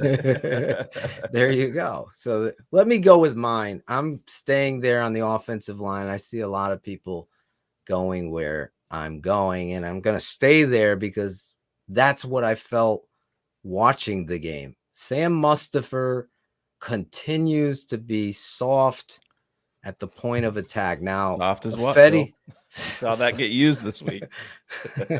Soft as baby shit. And apparently people are listening. But yeah, Sam just has to be able to understand fronts. I'm going to be breaking this stuff down tomorrow, but what I saw so far is Sam getting pushed back. Everything that I've had concerns with, and that zone scheme where you have an inside defensive tackle shaded to the guard, that's your responsibility. I know there's a lot of people saying, well, Olin said this and this said that. To my knowledge of zone scheme, zone is block a zone. Your next man over. The guard isn't going to block back if you're running inside zone. You gotta fucking step to the right. This guy just goes right by him, and then boom, Williams is getting hit and dropped in the backfield. Then there's a play.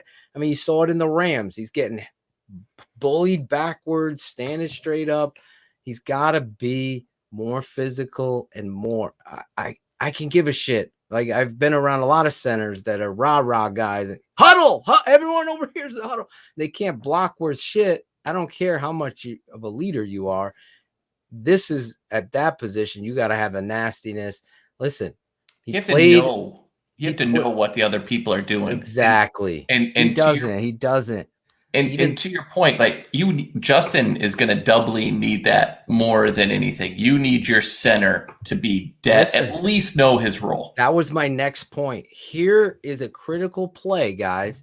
And he's going like this. Yeah. Hello, McFly, McMustafer, snap the ball. Like, then you get a false start. And you saw the leader of Justin Fields. The camera went to it quick. I try to grab it. He goes, what the fuck are you doing? Like, snap the fucking ball. Whoa, that I haven't seen from our quarterback. So this is the stuff. The center position to me is the weak link, even with the Fetty's hiccups, and I don't know what he's doing. I don't think this offensive line is where it is or needs to be. But again, I digress. My bear down is Sam Mustipher. Sam Mustipher. Now, let's go into the positives. Flip it around. Flip it around. We go to bear up, which is the opposite. Bear up. I'm going to leave the layups for everybody else, I guess. I just look at football and I see energy, effort, and those types of things pop off the tape.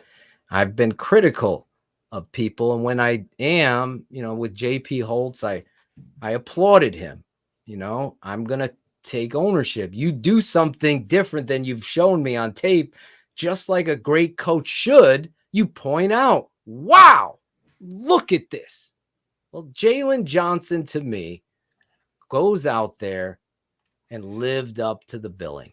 He lived up to the billing. He's and out there. Exactly. When you see, the first play, Claudio can attest, I was a little hard. Like, if you can get your hand in there, get the other one over and pick it. Well, I would say 2 series later, he does that exact thing. He learned. He's getting it, and he's building the confidence. And you know what? He was tackling well. He was going in there aggressively. He wasn't putting his head down. And that, to me, and on that fucking deep ball, guys, that reminds me of Donnell Wolford, who would run with these guys and in the very last moments time be able to get his hand in there and paw it away. That play was bigger than most people think because it was a great throw by Burrow, but was an even better play by Jalen Johnson. So Jalen Johnson, great job.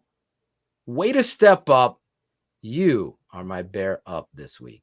Cars.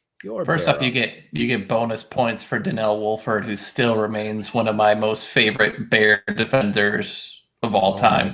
I'm trying to get him on the show. Oh, listen, I'm taking kind of an easy route, but for me, it for sure was Justin Fields. I mean, what you called out, and you kind of saw it continually when it was the false start because Mustipher didn't snap.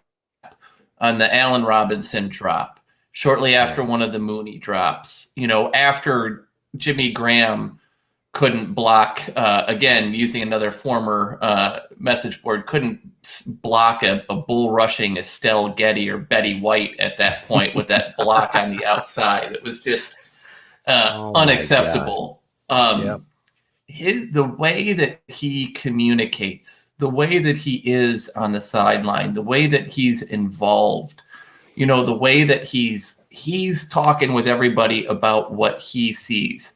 You always are going to have these moments where the coaches are coming to him, but watch the field, watch the sidelines if you get to go to a game and see the way that he's communicating with other players. The last couple of quarterbacks didn't do that here. And so it was a big deal to see this young kid come in, take control of the huddle. Were the results perfect? No, right? We obviously know that. Was he let down by his people? Absolutely. But did he keep giving them chances and keep making plays to keep that offense in the game and moving forward? That's everything I want to see out of a weird situation like he was in. So absolutely for me, Justin Fields in my cheater bear up. Nice. I like it. And I agree with everything he said. So if you want to drop the breaking news twice. This is crazy. I'm buying lottery tickets after this. One other point on top of that. I don't think I've ever seen a young player tell somebody, what the fuck are you doing? And know that he's in that position. Like that moment for me when he's yelling at Mustipher. It's confidence and knowledge. That's listen, I played this game. I've been around a lot of great football players, and I saw Wayne Corbett. It was my teammate. I just saw him just be like, give me the fucking ball. Like those players just know. And that That's where you need to be. And Justin Fields, I think, is going to shut up a lot of these fucking blog boy fucks that had a narrative. They had a fucking narrative written, and they don't understand Mooney's drop, Robinson's drop, and the Cole Kmet pass interference changes the whole narrative of his performance. Football people understand that, because that was the worst offensive pass interference call since I have a play. And I know Shayne hates this, but against Philadelphia Eagles tight end, what was it with the G? What's his name? Dallas Goedert. Goddard. He's going against the Cowboys or somebody, and he breaks out and comes back inside. Does exactly the same thing. They throw a flag. He scores, and it's the difference in the game. They call offensive. No, it wasn't. Same fucking thing here. It's terrible. The blog boys. Fuck the blog boy. They're so. I want to play the song for the whole song, but we don't have tonight for the whole night. But fuck them. Maybe I will play it out of here. Fuck a blog boy. Real. Not right. We'll save it. We'll save it for later. We'll see. Yeah, I'm gonna. But you gotta do your thing, Phil. At the end. What's that? Oh, I didn't do it. Oh. That was Cars' thing. Oh, was it Cars up? Yeah. Cars, you gotta go. Who's your bear up? Justin Fields is my bear up. He'll get it someday. Yeah. Greg Braggs is like, what the fuck, Cars? Don't you know the game by now? He just right, there you go. Edwin is right. I do need an energy drink. I need a fucking case of them. There's hope, guys. There's finally hope, Shayne. You are the last one. Yeah. I have the game on right now. I've been usually during this in season when we do Keeping It 100, I'll put the game on from the previous week and watch it for the third or fourth time since the live feed. Yeah, exactly. 5 times. But I mentioned it earlier, and I think it's very important just for this guy's general psyche, because listen, tackles are one thing, and you can go back in the history of our network, and I mentioned it. I needed more splash plays from Moquan. You know, you needed the sacks, the strip, the fumbles, the picks. Listed mention here is. Yes, exactly. I damn near did that when he housed that. But no, for him being still such a young player, 24 years old still, he's going to be one of these foundational pieces that is going to grow on this team, just like Justin Fields does on the other side of the ball, just like Jalen Johnson does. He's a foundational piece. In 5 years when Khalil Mack is gone and Akeem Hicks is gone, he's going to be hopefully one of the best, the pillar piece. Yeah, one of the best, middle linebackers to continue the lineage in Chicago. But this could be a turning point for Roquan. I really think so in his career, where it spurs him on to, really, really big things. And I think that's why it's critical that if you're close on a deal, I think you have to pay the guy right now, because if you extend this out, I think it's going to cost you many, many, many more millions if he goes out and blows up and all of a sudden he's an all-pro this year and he has 5 interceptions and 6 or 7 sacks. Then it's costing you a lot of money. So Roquan Smith, you're my bear up. Great job there. Can I reinvent my bear down to Ariel Cologne, who's back again? He can't. No. Ariel Cologne. I saw him earlier. Oh my God, Ariel! Save the humor for Shayne and Phil. Save your jokes. Suck. Nope. Yes. Nope. You're not funny. This is his joke. Cars was this straight A student, and the other 2 were dropouts, which totally goes against the fact that I went to Hofstra and graduated from college. Yeah. Thank you, Ariel. I did drop out. Thank you for your joke. I got kicked out. It's fine. No big deal. It's actually the opposite. Hung out with Ariel's mother the rest of the day. It's like, don't joke. Like, you're not good at it. I like it, Ariel. I don't understand their problem with it. Let's throw curls. Just imagine the comments from Ariel tomorrow on the YouTube page. He's hate. Really love you guys, but Phil's a fucking dickhead. Doesn't know football, and guess what? You're short. You're a ninny muggins. Take that. Listen. But back to your mother, Ariel. A lot of people think they. I want to watch Ariel and BB Bears podcast. That would be fun. Maybe we should produce their show. Yeah. Everyone thinks they could do this. Like, nope. That's right. I can barely do this. I mean, it's pretty terrible. You know who can do some things, and it's surprising. Ariel's it's mother. Back. Oh, wait, is this another segment? I'm sorry. You don't give a fuck that he smokes weed. They all smoke weed. Smoke weed every day. Hey, cut it out. What are you talking about? Yeah, you must have been at the top of your fucking class. It's Claudio the Barber. Cut it out. Cut it out. Cut it out. Just cut it out. Cut it out. Cut it out. Cut it out. Cut it out. Cut it out. Cut it out. Cut it out. Cut it out. Cut it out. Cut it out. Cut it out. Cut it out. Cut it out. Cut it out. Man, cut that shit out. Cut it out. Cut it out. It's Cut It Out with Claudio the Barber. Hey, you gotta let me talk, Phil. Hey, you gotta let me speak. Claudio is gonna be bringing a new sense to Keeping It 100. It's Cut It Out with Claudio on the Tape Never Lies Network. Oh, it's back, ladies and gentlemen. Baby, by the scissors. scissors. It's fucking back. Yes. I love that Italian music you got in there, bro. It's fucking, it gets me hyped every time. There you go. Listen, who's this guy? Listen, Who is this? Come on. I mean, I don't get bear up, bear down. Like, what the fuck is that? We had to go quick. We got to go quick. Listen, all right, real quick. First of all, cut it out to the NFL for making me have to fucking just do pictures and not fucking videos. Okay, first of all right, because they're gonna ding us. Best one you've ever done. That is the best. That is the best one. All right, throw whichever one you want to do. Let's do it. Let's do it. Here we go. Let's go. All right, here we go. Claudia.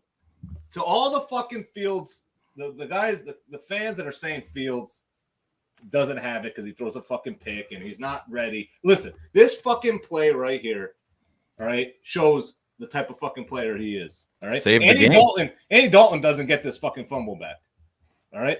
So cut it out to all you fucking dudes that aren't on the field. The blog boys. Claudio, good job.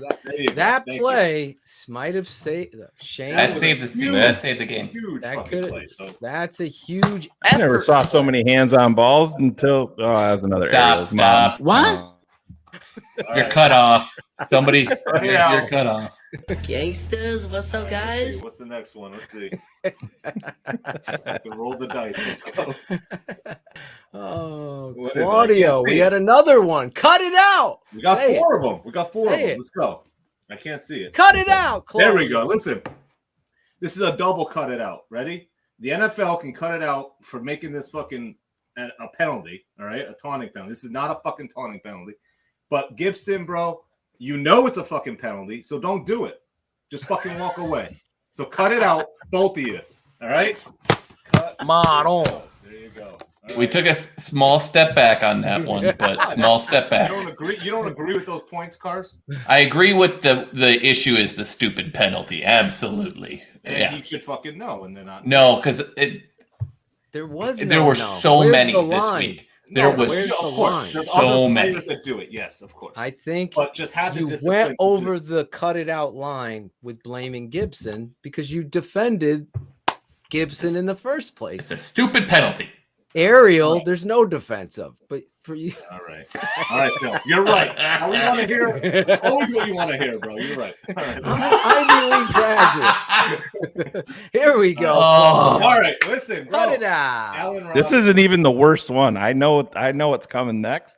This isn't even the worst Well, one. you say the best one for the last. Listen, Allen Robinson, you guys talked about it before. You got to make this fucking catch. All right, cut it out. You want to get paid. You want to be top fucking 3, top 5 receiver. You're great. But this would have been Justin Fields' first fucking touchdown. All right. Yes. You got to make this fucking catch. I don't give a fuck. And right? Phil, So why did Justin throw that ball when he did? Because the defender's back was turned to him and he knew it was the right place. So he put the ball in the perfect place. Like, and you know what you want your rookie to do? Yeah. What you want him to do? Yeah. What you want? What you want? Yes. His You're ball, 100% right. listen. Anticipatory passes. That pass, you know who that pass reminded me of? Russell Wilson. Russell Wilson's passes To Tyler Lockett. Something like that. Oh To my Tyler God. Lockett. Fucking punt. It's like a punt. It's just coming. That reminded me of Jeff Blake back in the days. No one wants to bring him back. I love The Jeff Bengal. Blake. I Because they were my caught a pass second from team, Jeff Shayne, Blake. remember? Yeah. Dude. Phil was throwing Jeff Blake bombs the other day. Tate was dropping them. Oh yeah. Poor I was Tate. throwing it. He was so fired up because after every flag football game, I do an ice cream pass, as Claudio can attest, and I let the team pick one kid, and he runs 50 yards out, and I fucking bomb this thing because if they deserve a ice cream, the whole team, if he catches it. So yeah, Tate was fired up with my Jeff Blake ball. Ah, the memories. So, Jeff Blake. This is Look the him last up. one, Claude. This This is is it, it. Claudio. We're supposed to be done by 11. Here we All right, go. Here we go. I talked about this We one. talked about Claudio. this one too. This But this is is fucking crazy. photo evidence. Look at number 74, right? Oh He's my God. past the We fucking only first had down line, Barlissimo's right? lines, Shayne. Okay, but he's past the first down line. You got 32 with the ball that is perpendicular, right parallel with him. So listen, cut it out, fucking Nagy. Be a fucking coach. This is the simplest fucking thing. It's the simplest thing. You fucking throw the flag.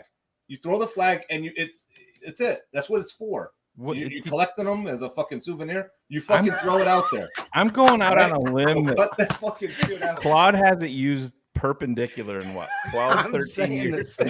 Did you look that word Word up? of the day, bro. It's my word of the day. That's what I'm using. Claudio's word Looking of the that day shit up should be a before. segment. Fuck, I'm dropping Jackal. perpendicular today. No, but Claudio's come on, bro. word That of was, the I mean, day. I didn't even need a still shot. I was watching him with you, Phil. I mean, it was obvious. Oh That my was God. Ariel's mom's favorite position. We did the fucking perpendicular. Oh, Jesus. Oh shit! Put that in the fucking comments, Ariel. God, You call his mom invention here wrinkly, is called man. the That's Cobb just Quickie. fucking wrong. Mommy loved the perpendicular. Oh my God. The wrong thing to do is try to be funny in the chat. It's like What are the whys, right? Claudio. Why are you trying to be funny? That's That is it. why. Yeah. Claudio with a return. The return. It would have To been cut last it week. out. I had it ready, but the video. Caden giving thumbs up from Caden, the producer. Nice. Cherie, what's Thanks. your grade, Cherie? You like it? She's up and down. Uh-oh, she doesn't like one of them. You don't like one of them? Also, Ariel's mom's favorite position. No.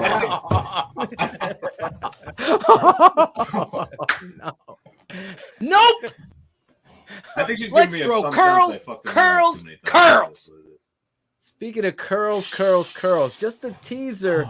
Next week, me and Cool Kennedy have gotten in the studio cars. Yes, an original DDP and Cool Kennedy song. I'm going to play a little, like, tiny taste. 3 seconds. Wait, 3 seconds. If it's about me, I'm in. If it's not, then I'm out. So, Hold on, real hold on, quick, one sec, the setup hold on, one of sec, this. real quick. A guy has a question. He wants me to spell it. All right. PERPENDICU. Yeah, you wrote it in the fucking chat. Perpendicular, motherfucker. So everybody was asking, because my rant, I go insane. So curls. They're like, doing parody songs. So I reached out to Cool Kennedy and I was like, listen, we ain't doing a parody. We're doing an original song. And just like the Cool Kennedy that I know, I said, I want that in the hook as Will Mookie Hill makes his move. Listen, 3 seconds next week. The song is done, Cars. I just didn't, with everything going on with my son now, everyone knows with COVID and the whole day, I couldn't get it done for tonight, but I am going to give you 3 seconds. Bubble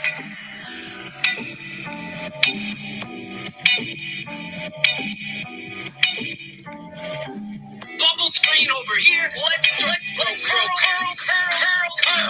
I said it on. All right. So next week, an original song, Curls, Curls, Curls, TTNL debut. And I got to tell you right now, this motherfucker, Cool Kennedy, is one of the most talented dudes. It's unbelievable. It really is. Yeah. What he did with my idea, and then we team up and just drop fucking Nagy napalm is all I can tell you. Next week, that will debut. Curls, Curls, Curls. I wanted it to debut tonight, but it will be next week. Vertical and Perpendicular song will be coming out in a couple weeks. Oh my God. I would kill for that to be a song. But I want it to the Cut It Out music. Like, if we're going to do that, we got to update the Cut It Out song. Absolutely. Perpendicular. Yeah, absolutely. We're doing this. This is happening. All right. So we've come to that point in the show. Where are we at, Shayne? We skipped Dumbest Tweets, right? Because we shared it. So we're going to go with the bold prediction segment of our show. But before we do that, we got to read a little bit from BetUS. BetUS, with 3 decades leader. BetUS is our new sponsor, Cars, and they want you to join now for 125% bonus, or if you're really freaky deaky with your bets, 200% bonus crypto. Use promo code CHICITY. That's CHICITY 200. And bet sports, casinos, horses, pop culture. I don't know what a pop culture bet is, but you can do it at betus.com. You bet, you win, you get paid. It's BetUS. And Keepin It 100 fans, TTNL fans from all over the world, do us a favor and go bet. If you bet, you will win. There you go. BetUS. Thank you, BetUS. We love our sponsors here. That being said, bold predictions, Cherie's second favorite song, but I'm guessing next week's song, Curls, Curls, Curls, based on those curls, is going to be her favorite song, because they're... I'm glad they give you an advance notice, Cherie, that they're going to put you on, right? So you're just ready. I heard Justin Fields loves curls. Bold predictions. Will showed up, so she's getting... If I'm going to root for a team, I want to give it all I got. Next play. Pass. There was no rhyme or reason. Drove down the field. Mr. Montgomery breaks a huge run. If he scores on the run, you don't got to worry. But you do got to worry because he gets tackled at the freaking 15. There was no rhyme or Next play, shotgun.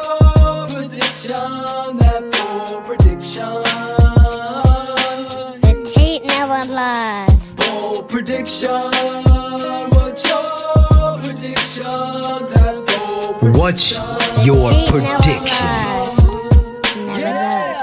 The old line is playing shitty. What's the skinny? No identity. If Nagy can't find it, there's a secret with the enemy. Red zone opportunity. Once again, they gotta settle for 3. The reality of coaching when the defense has to carry the team. Prediction. What you think would happen versus what does. A light year from the Super Bowl and now we're losing buzz. Nagy has no answers, just predictions that don't change. The segment is the truth. Give it by the guys and feeling shamed. What's your prediction? That bold prediction. The tape never lies. Bold It never prediction. does. What's your prediction? Bold prediction.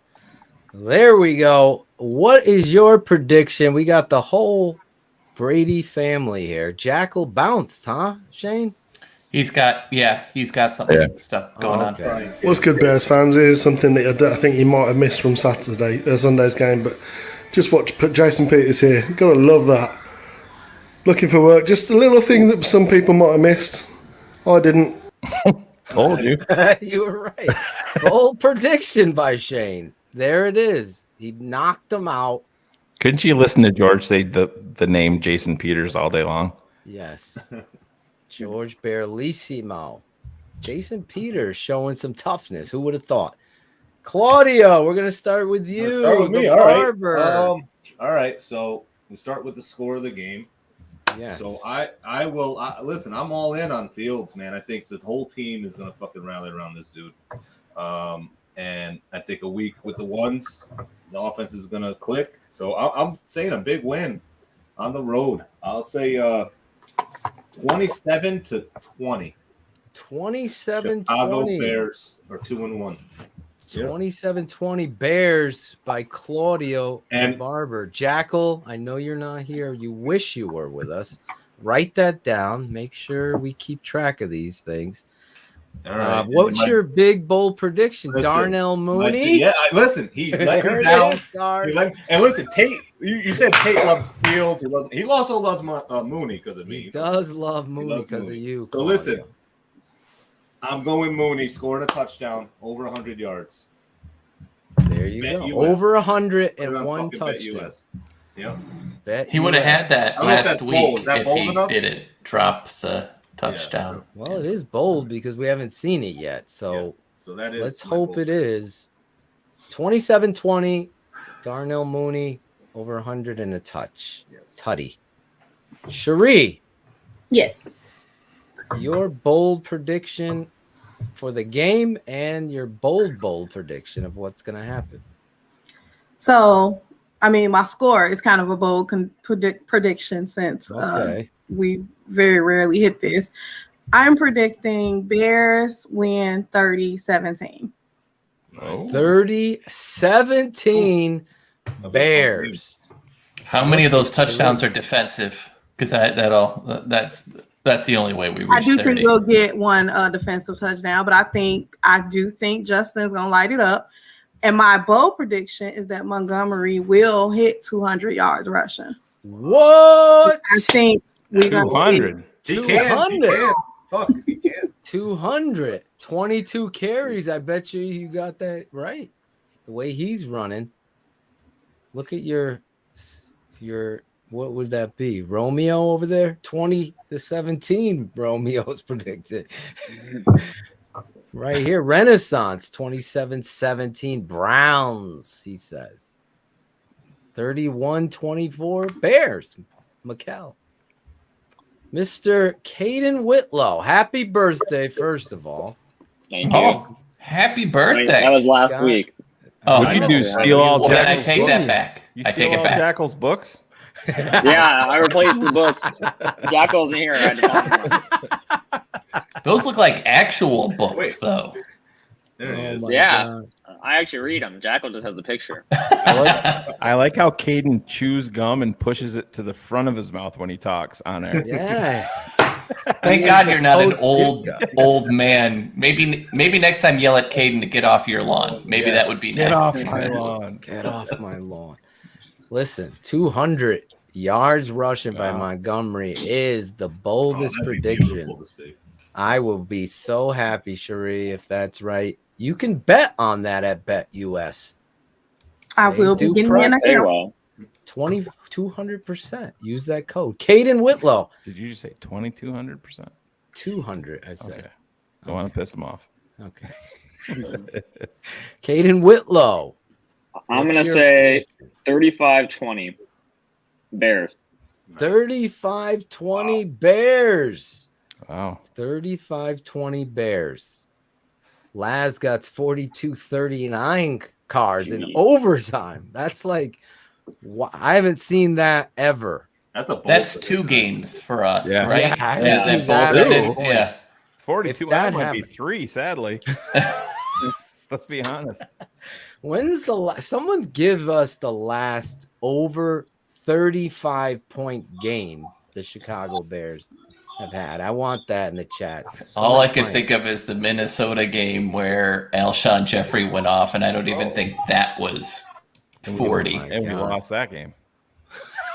We did. He had like 272 yards or something. Oh my God, that's right. I remember that. So we scored 2013. We scored 41, or we scored 45 week 14 against Dallas. That's the first Trestman year. We actually had 3 40-point games. Oh. 3 and we just gave up 60. games. So that was Imagine, maybe we got to bring Mark Trestman in to call plays. Oh God. I'm looking, but I think 41-17 last year, they're saying. Yeah, the Jags. I don't remember that game being like that. Oh, Tampa Bay, that game, the Mitch game. All right. Someone's yelling in the cave. Sorry. That- It's loud back here. The fraternity brothers going Fraternity fucking crazy. brothers. For the most They part. drinking? Frat They play brothers. fucking beer pong or something? What are they doing? They might be. I don't know. Blue just fell in the lube pool. My boy, Blue. Yeah, my boy. My boy Blue.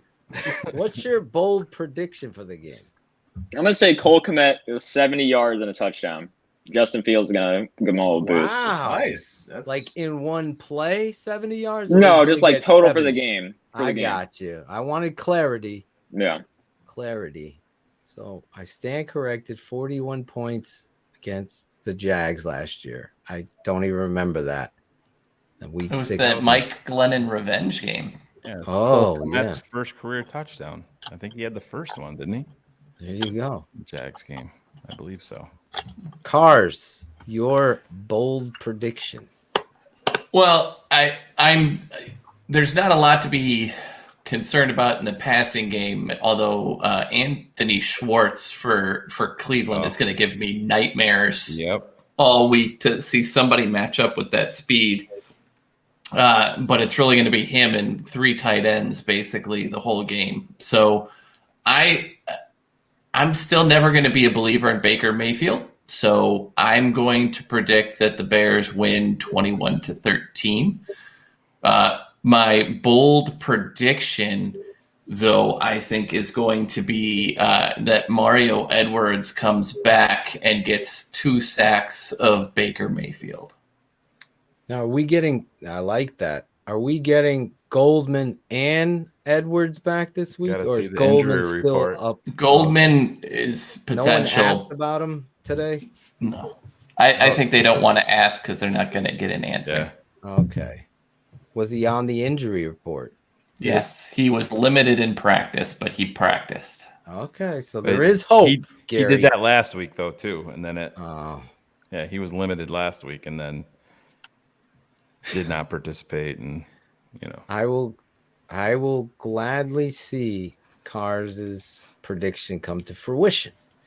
I'm in Cleveland. Landry's out. Is OBJ out?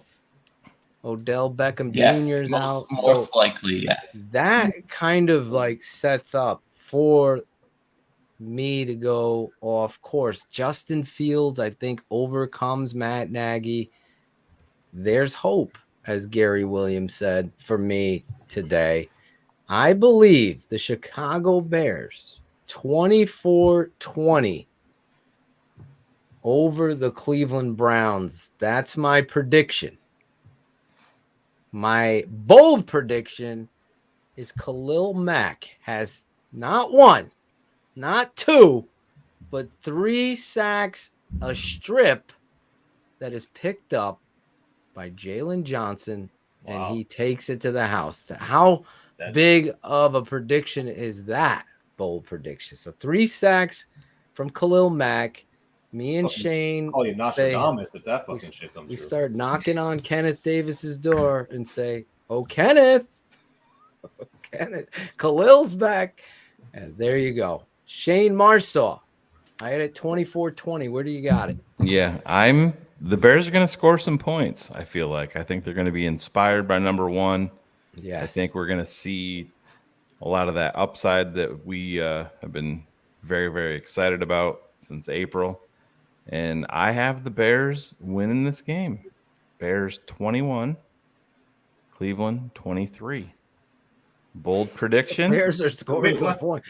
Wait, the Bears are scoring are winning, but scoring less points than the Browns. Oh, did I screw that up? I'm sorry. Yeah, 21 Bears, 23 Browns. Gonna have to cut that one. Yeah, Bears 27, Browns 23. There we go. My bad. Jackal don't do shit.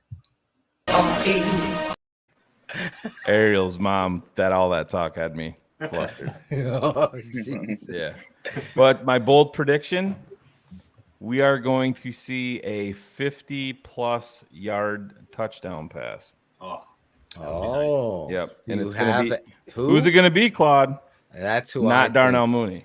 Oh no, I No. think Mooney's gonna get a deep ball touch. It's going to be Goodwin. Goodwin. Goodwin. Marquise Goodwin's been Goodwin. stepping up. Yeah. So there Do you you go. remember my favorite receiver in that draft was Donovan Peoples-Jones? Yeah. This guy From is one where, to Phil? watch. Michigan. Go blue. Right, Cherie? Yep. Speaking of go blue, every Monday night we got a new show on TTNL. It's the Super 16 Poll Show with Chris Zorich. The Super 16 Poll Show with Chris Zorich. So the Super 16 poll was created in 2013 by the Football Writers Association of America and the National Football Foundation. Those are the guys that put together the College Football Hall of Fame.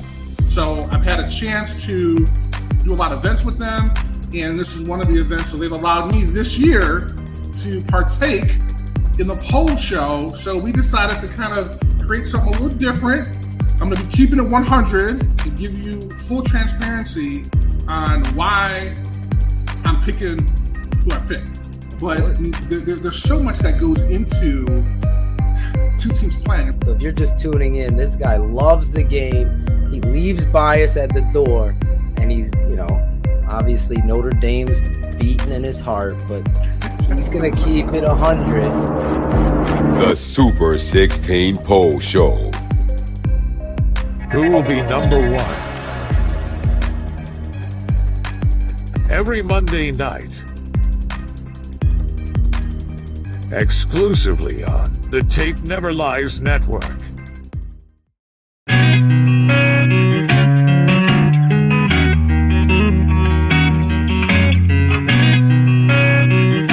Shout out Tape Never Lies. Shout out. I know you hear me, baby. Shout out. I know you see me, baby. Shout out. We gotta holla at you. Keep it 100 crew. Gotta show love too. Shout out. I know you hear me, baby. Shout out. I know you see me, baby. Shout out. We gotta holla at you. Keep it 100 crew. Gotta show love too. From the fans in the stands to the follows on the gram. Thanks for your support, showing love in the DM. We stay Spencer strong, fight together till the end. Now it's time to shout out worldwide friends and fam. Like the network that keeps it real, 100 crew. So many in the world that I gotta show love to. For some this part, see the show is at its end. But for me it's so important to thank the charter members and the fans. Built the network, speak the truth through the tape. Never run around the truth, no narratives we create. Set them straight, no bubble screen on 4th and 8. Claudio, Shayne getting nervous cause keeping them up too late. That's it, no more to say to get the shot of vital. But hurry up cause the postman's getting homicidal. shout SPENCERSTRONG. out. I know you hear me, baby. Shout out. I know you see me, baby. Shout out. We gotta holla at you. Keep it 100 crew. Gotta show love too.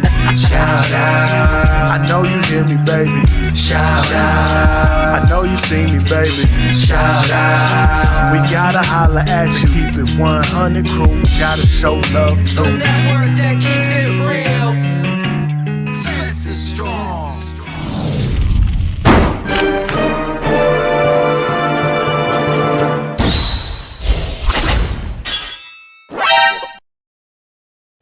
There you go. The shout outs. It's that time.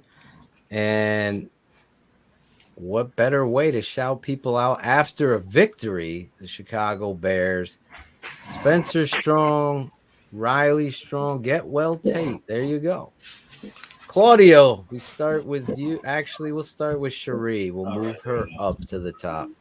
Oh, thanks. Cherie, you're the lady of the house.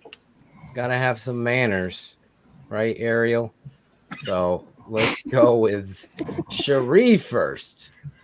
So of course, shout out to you guys, but we all know what 2020 brought, but it seems like 2021 is bringing a lot more for people. So just shout out to anybody going through anything, whether big or small, whatever you're going through. I just hope that the 3 hours that you got to listen to us and watch us, that it gave you a break from whatever you're dealing with, and just sending positive vibes to everybody. So that's my shout out. I love it. That's very well said, especially in this time. Claudio the Barber. So shout out. Listen, today we had 600. What'd you say? 60 something live viewers, the most ever on this show. It's amazing. So shout out to 687. So shout out to everybody. That was, it's just crazy. Few people that I seen in the chat I haven't seen in a while. Eric Alley, FQD 1911, the talented Mr. Flowers. I don't know if that's like a magician or who that is, but Old Hawk 1985. And shout out to Riley, Spencer, Tate, my daughter Lexi, my other daughters, everybody. So, shout out to everybody and everybody here. It's fucking fun, man. It's a good distraction. This show is a great distraction from normal life. So, well, we appreciate you, Claudio. I know you've had a tough week. Yeah. What the hell is that noise? I don't know. Someone blowing their nose over there. Is that? I have never heard such a noise. Did you hear that, Shayne? Something was loud, yeah. It wasn't me. That was weird. Okay, just crazy that I didn't know what the hell it was. Well, we have a guy on our panel that's in the middle of Hell Week, so we never know what's going to pop up. I don't think it was me. Surprised there wasn't a streaker in the back. Yeah, it must have been Caden, I guess. Yeah. I don't think so, but no, maybe. It sounded like. I was like, what the hell is that? Please, someone get that clip. I want that clip. That is now going to be. It's like a Star Wars sound. All right, Caden Whitlow, you get a shout out this week. Well, shout out everyone that's here. Phil, you helped me a lot this week at school and everything, so it was good to get help with the open and everything, getting that done. Shout out everyone in the chat. Everyone's been really supportive and everything. Like Logan's every week's thanking everyone. So it's really cool to see. Really cool, man.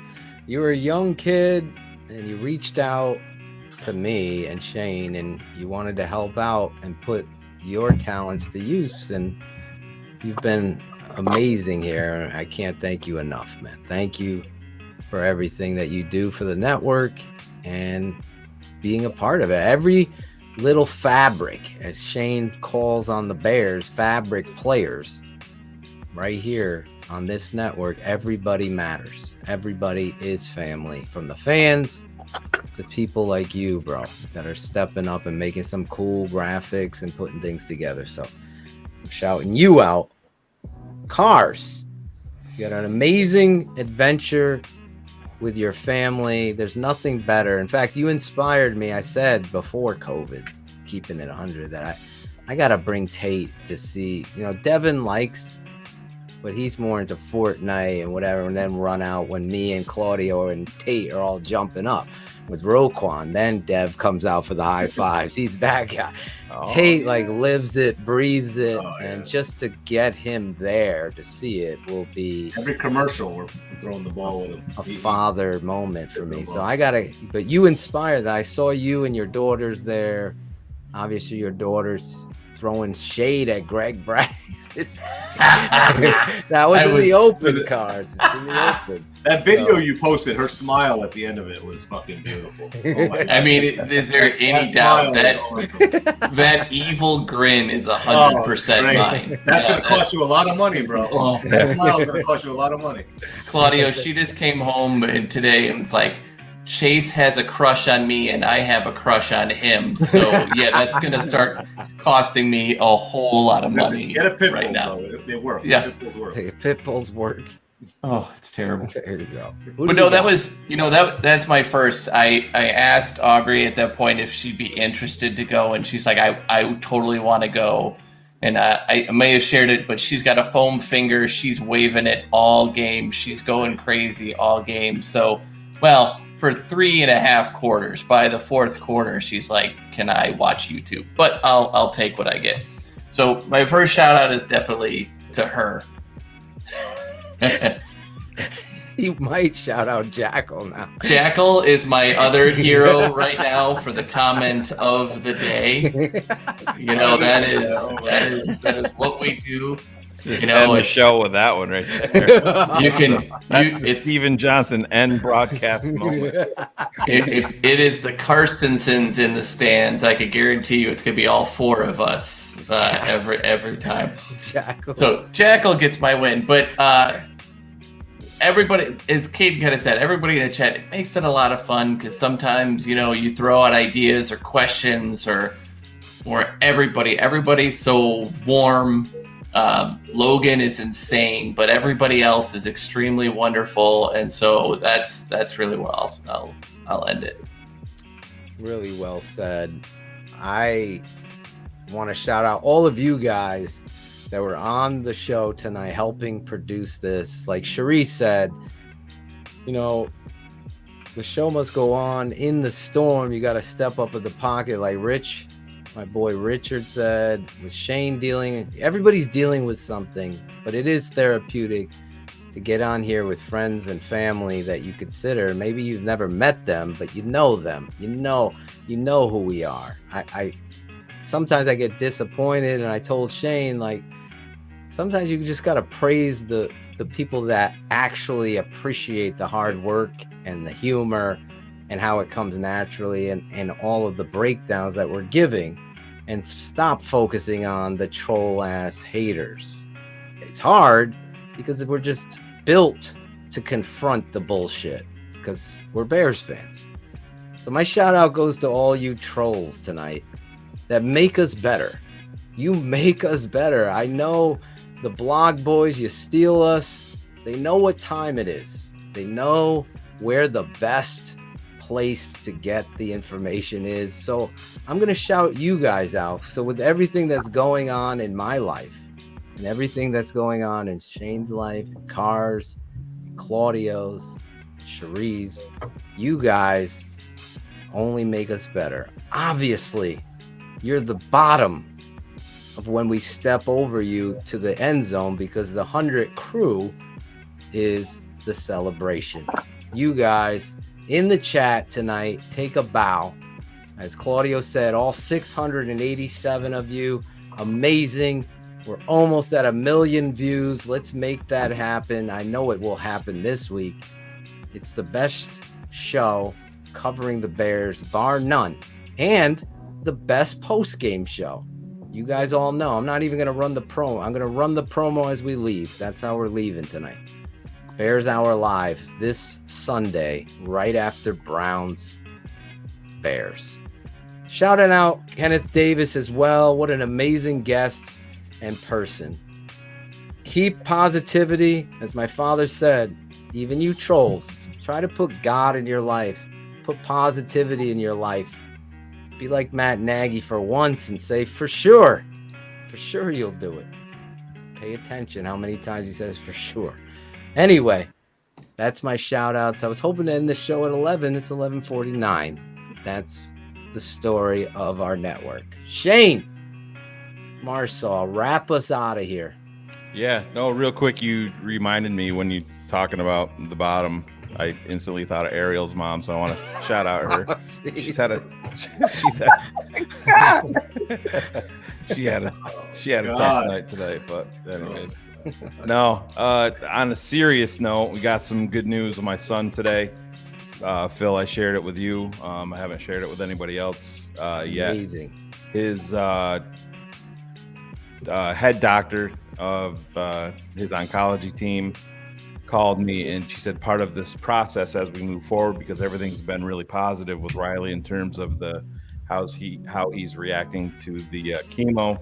I mean, he still has his real tough days, good days and bad days, which is expected, but medically, the way that they're looking at everything looks really good. And she said part of this process is getting kids incorporated back into a little bit of everyday life. So obviously he can't, they don't want him going to school yet, doing that sort of thing, but they do want him participating in activities that he has been a part of previously. So today he took a huge step. Riley's number one love, and I know this drives Phil crazy, is basketball. So Riley's team, he's really, his team started practicing last week, so they've cleared him to participate with his teammates in practice. Everything has to be his call. He's going to be obviously masked up. He's going to have the cool. He loves his arm sleeve, so he'll have the arm sleeve on. Probably not going to be able to do everything, but he's going to be able to get out there and see his teammates again, see some of his classmates, because he's been isolated. And you can imagine, as a 10-year-old kid, being sick is bad enough, but not having the normalcy of having your friends and being able to see your buddies each and every day, that's a real thing. So psychologically, his oncology team said it's very, very important to get him acclimated back into things like that. It's not really a reward, but it's, it gives him that extra little boost that he may need. And I do think it's important. Along with it comes risk, obviously not in terms of his cancer, but the COVID is a bigger deal to Riley, or even catching a cold is a bigger deal to Riley than it is a kid without cancer. But just like she said, part of that, he runs that risk just walking out on the street. You come out of the hospital in downtown Syracuse and there's people everywhere. But a little bit of a return to normalcy is very important. And absolutely. He's super, super excited, and I haven't seen, he's maintained a positive attitude with all of this, but I haven't seen a smile on his face in quite a long time like I did today. Mommy was with him at chemo today, and they were in the mall already buying his basketball shoes. So my debit card, I looked at that and I forgot how much sneakers are, but this is one I didn't mind paying. So he's really, really excited. He's got practice tomorrow at 3:10. He's been getting texts all night from his friends. Really, really excited to see him, because none of them have been able to see him other than FaceTime and stuff like that. So that's where we're at. We take the positive news as we get it, and we cherish it. So, yep. But positivity is a real thing, like we said. Justin Fields has taken the field. Riley got some good news, and unfortunately Phil got some bad news with Tate. But we're gonna bounce through that, as a family here, just like with everything else, and we're gonna go forward. So keep the positivity coming for everybody on this panel and everybody that listens to this show, because the power of positivity, like I said, is a real thing. So thank you so much. Fight's not over. But we are going to keep our head down and keep going forward. And I couldn't do any of this without you guys, especially that are here, on the screen right now, because everybody here has been a sounding board for me at some point as we deal with this. And but thank you all so much. Love it. Love you and love everybody here. The power of positivity is real. Send it out, and I appreciate your kind. I'm already getting DMs and kind words. Just pray, and then you go from there. We'll be here Sunday. Bears football is back. Good news tonight. Just a quick points if you're just tuning in. Kenneth Davis is must listen. The all 22 for the Tape Never Lies Network will officially finally be back coming Friday. I'll have my video series out though this Friday on the network, and keeping it X's with O's on Saturday. Go sign up, become a patron. And lastly, Bears Hour Live right after the Bears versus Browns. You know where to tune into. Last week there was over 1,800 people watching live. Let's triple that this week with another Bears victory. This is the show that everybody goes to. Best post-game show on the planet, as Bullets would say, bar none. It's Bears Hour Live.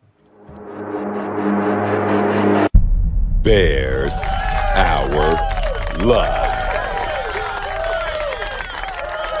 It was hard to tell if we knew exactly how many snaps he was going to get. But again, once you get behind like we did, and you get back a few scores, that's when you get more into the 2-minute mode.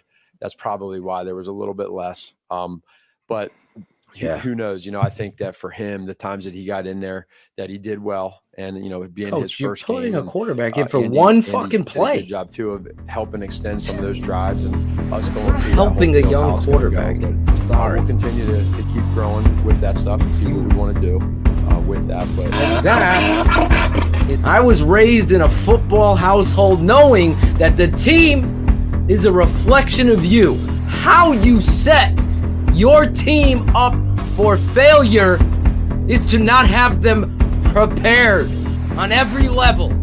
The game is within the game of not knowing 32 is the identity of your football team. This has been a mystery for this clown, this shoe salesman, for years.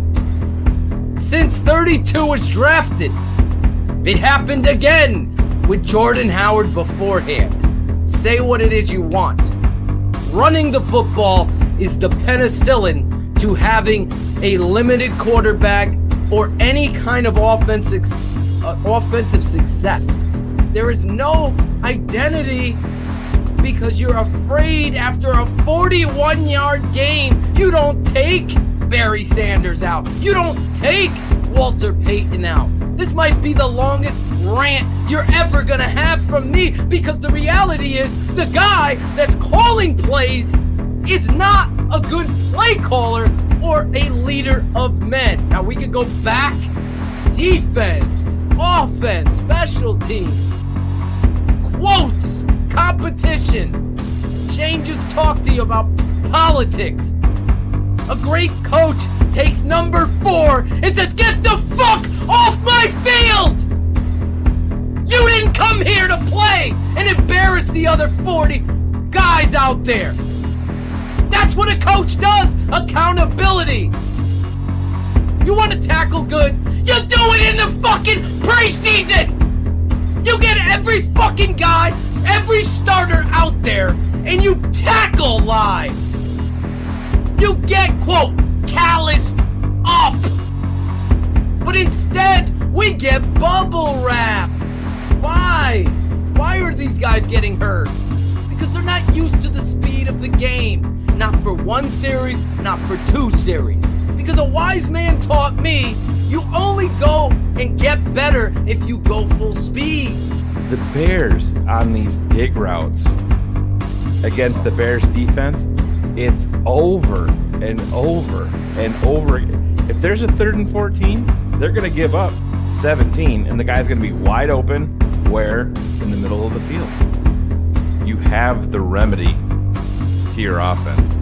You have the guy that's going to help your offensive line, that's going to help give you explosive plays. In turn, is going to help your defense that's not holding up their end of the bargain. in Justin Fields. And I'm not going to sit here and I don't want to bag on Andy Dalton for who he is. I mean, he's capable. He's not what the Bears need right now. He's really not.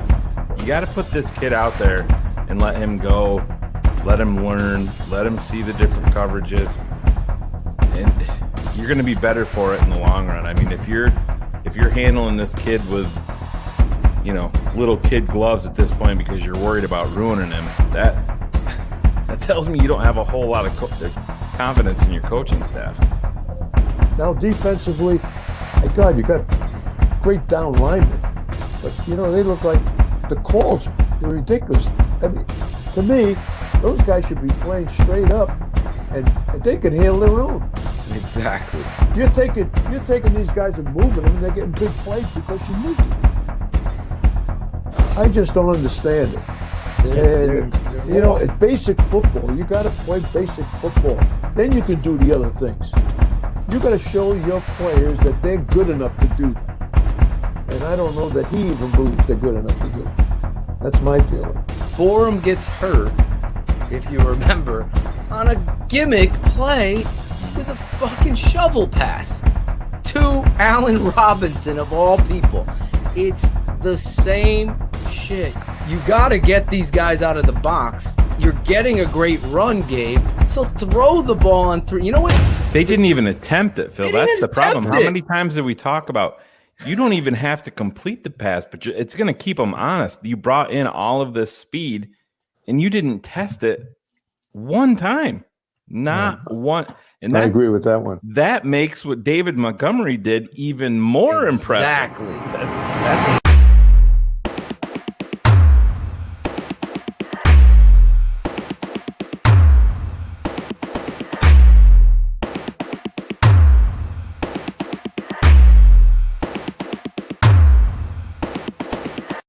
Due to some violent content, parental discretion is advised. Power off! This has been a Shy City Sports presentation and a Tape Never Lies Network production. Keepin It 100. Thanks for tuning in to The Tape Never Lies.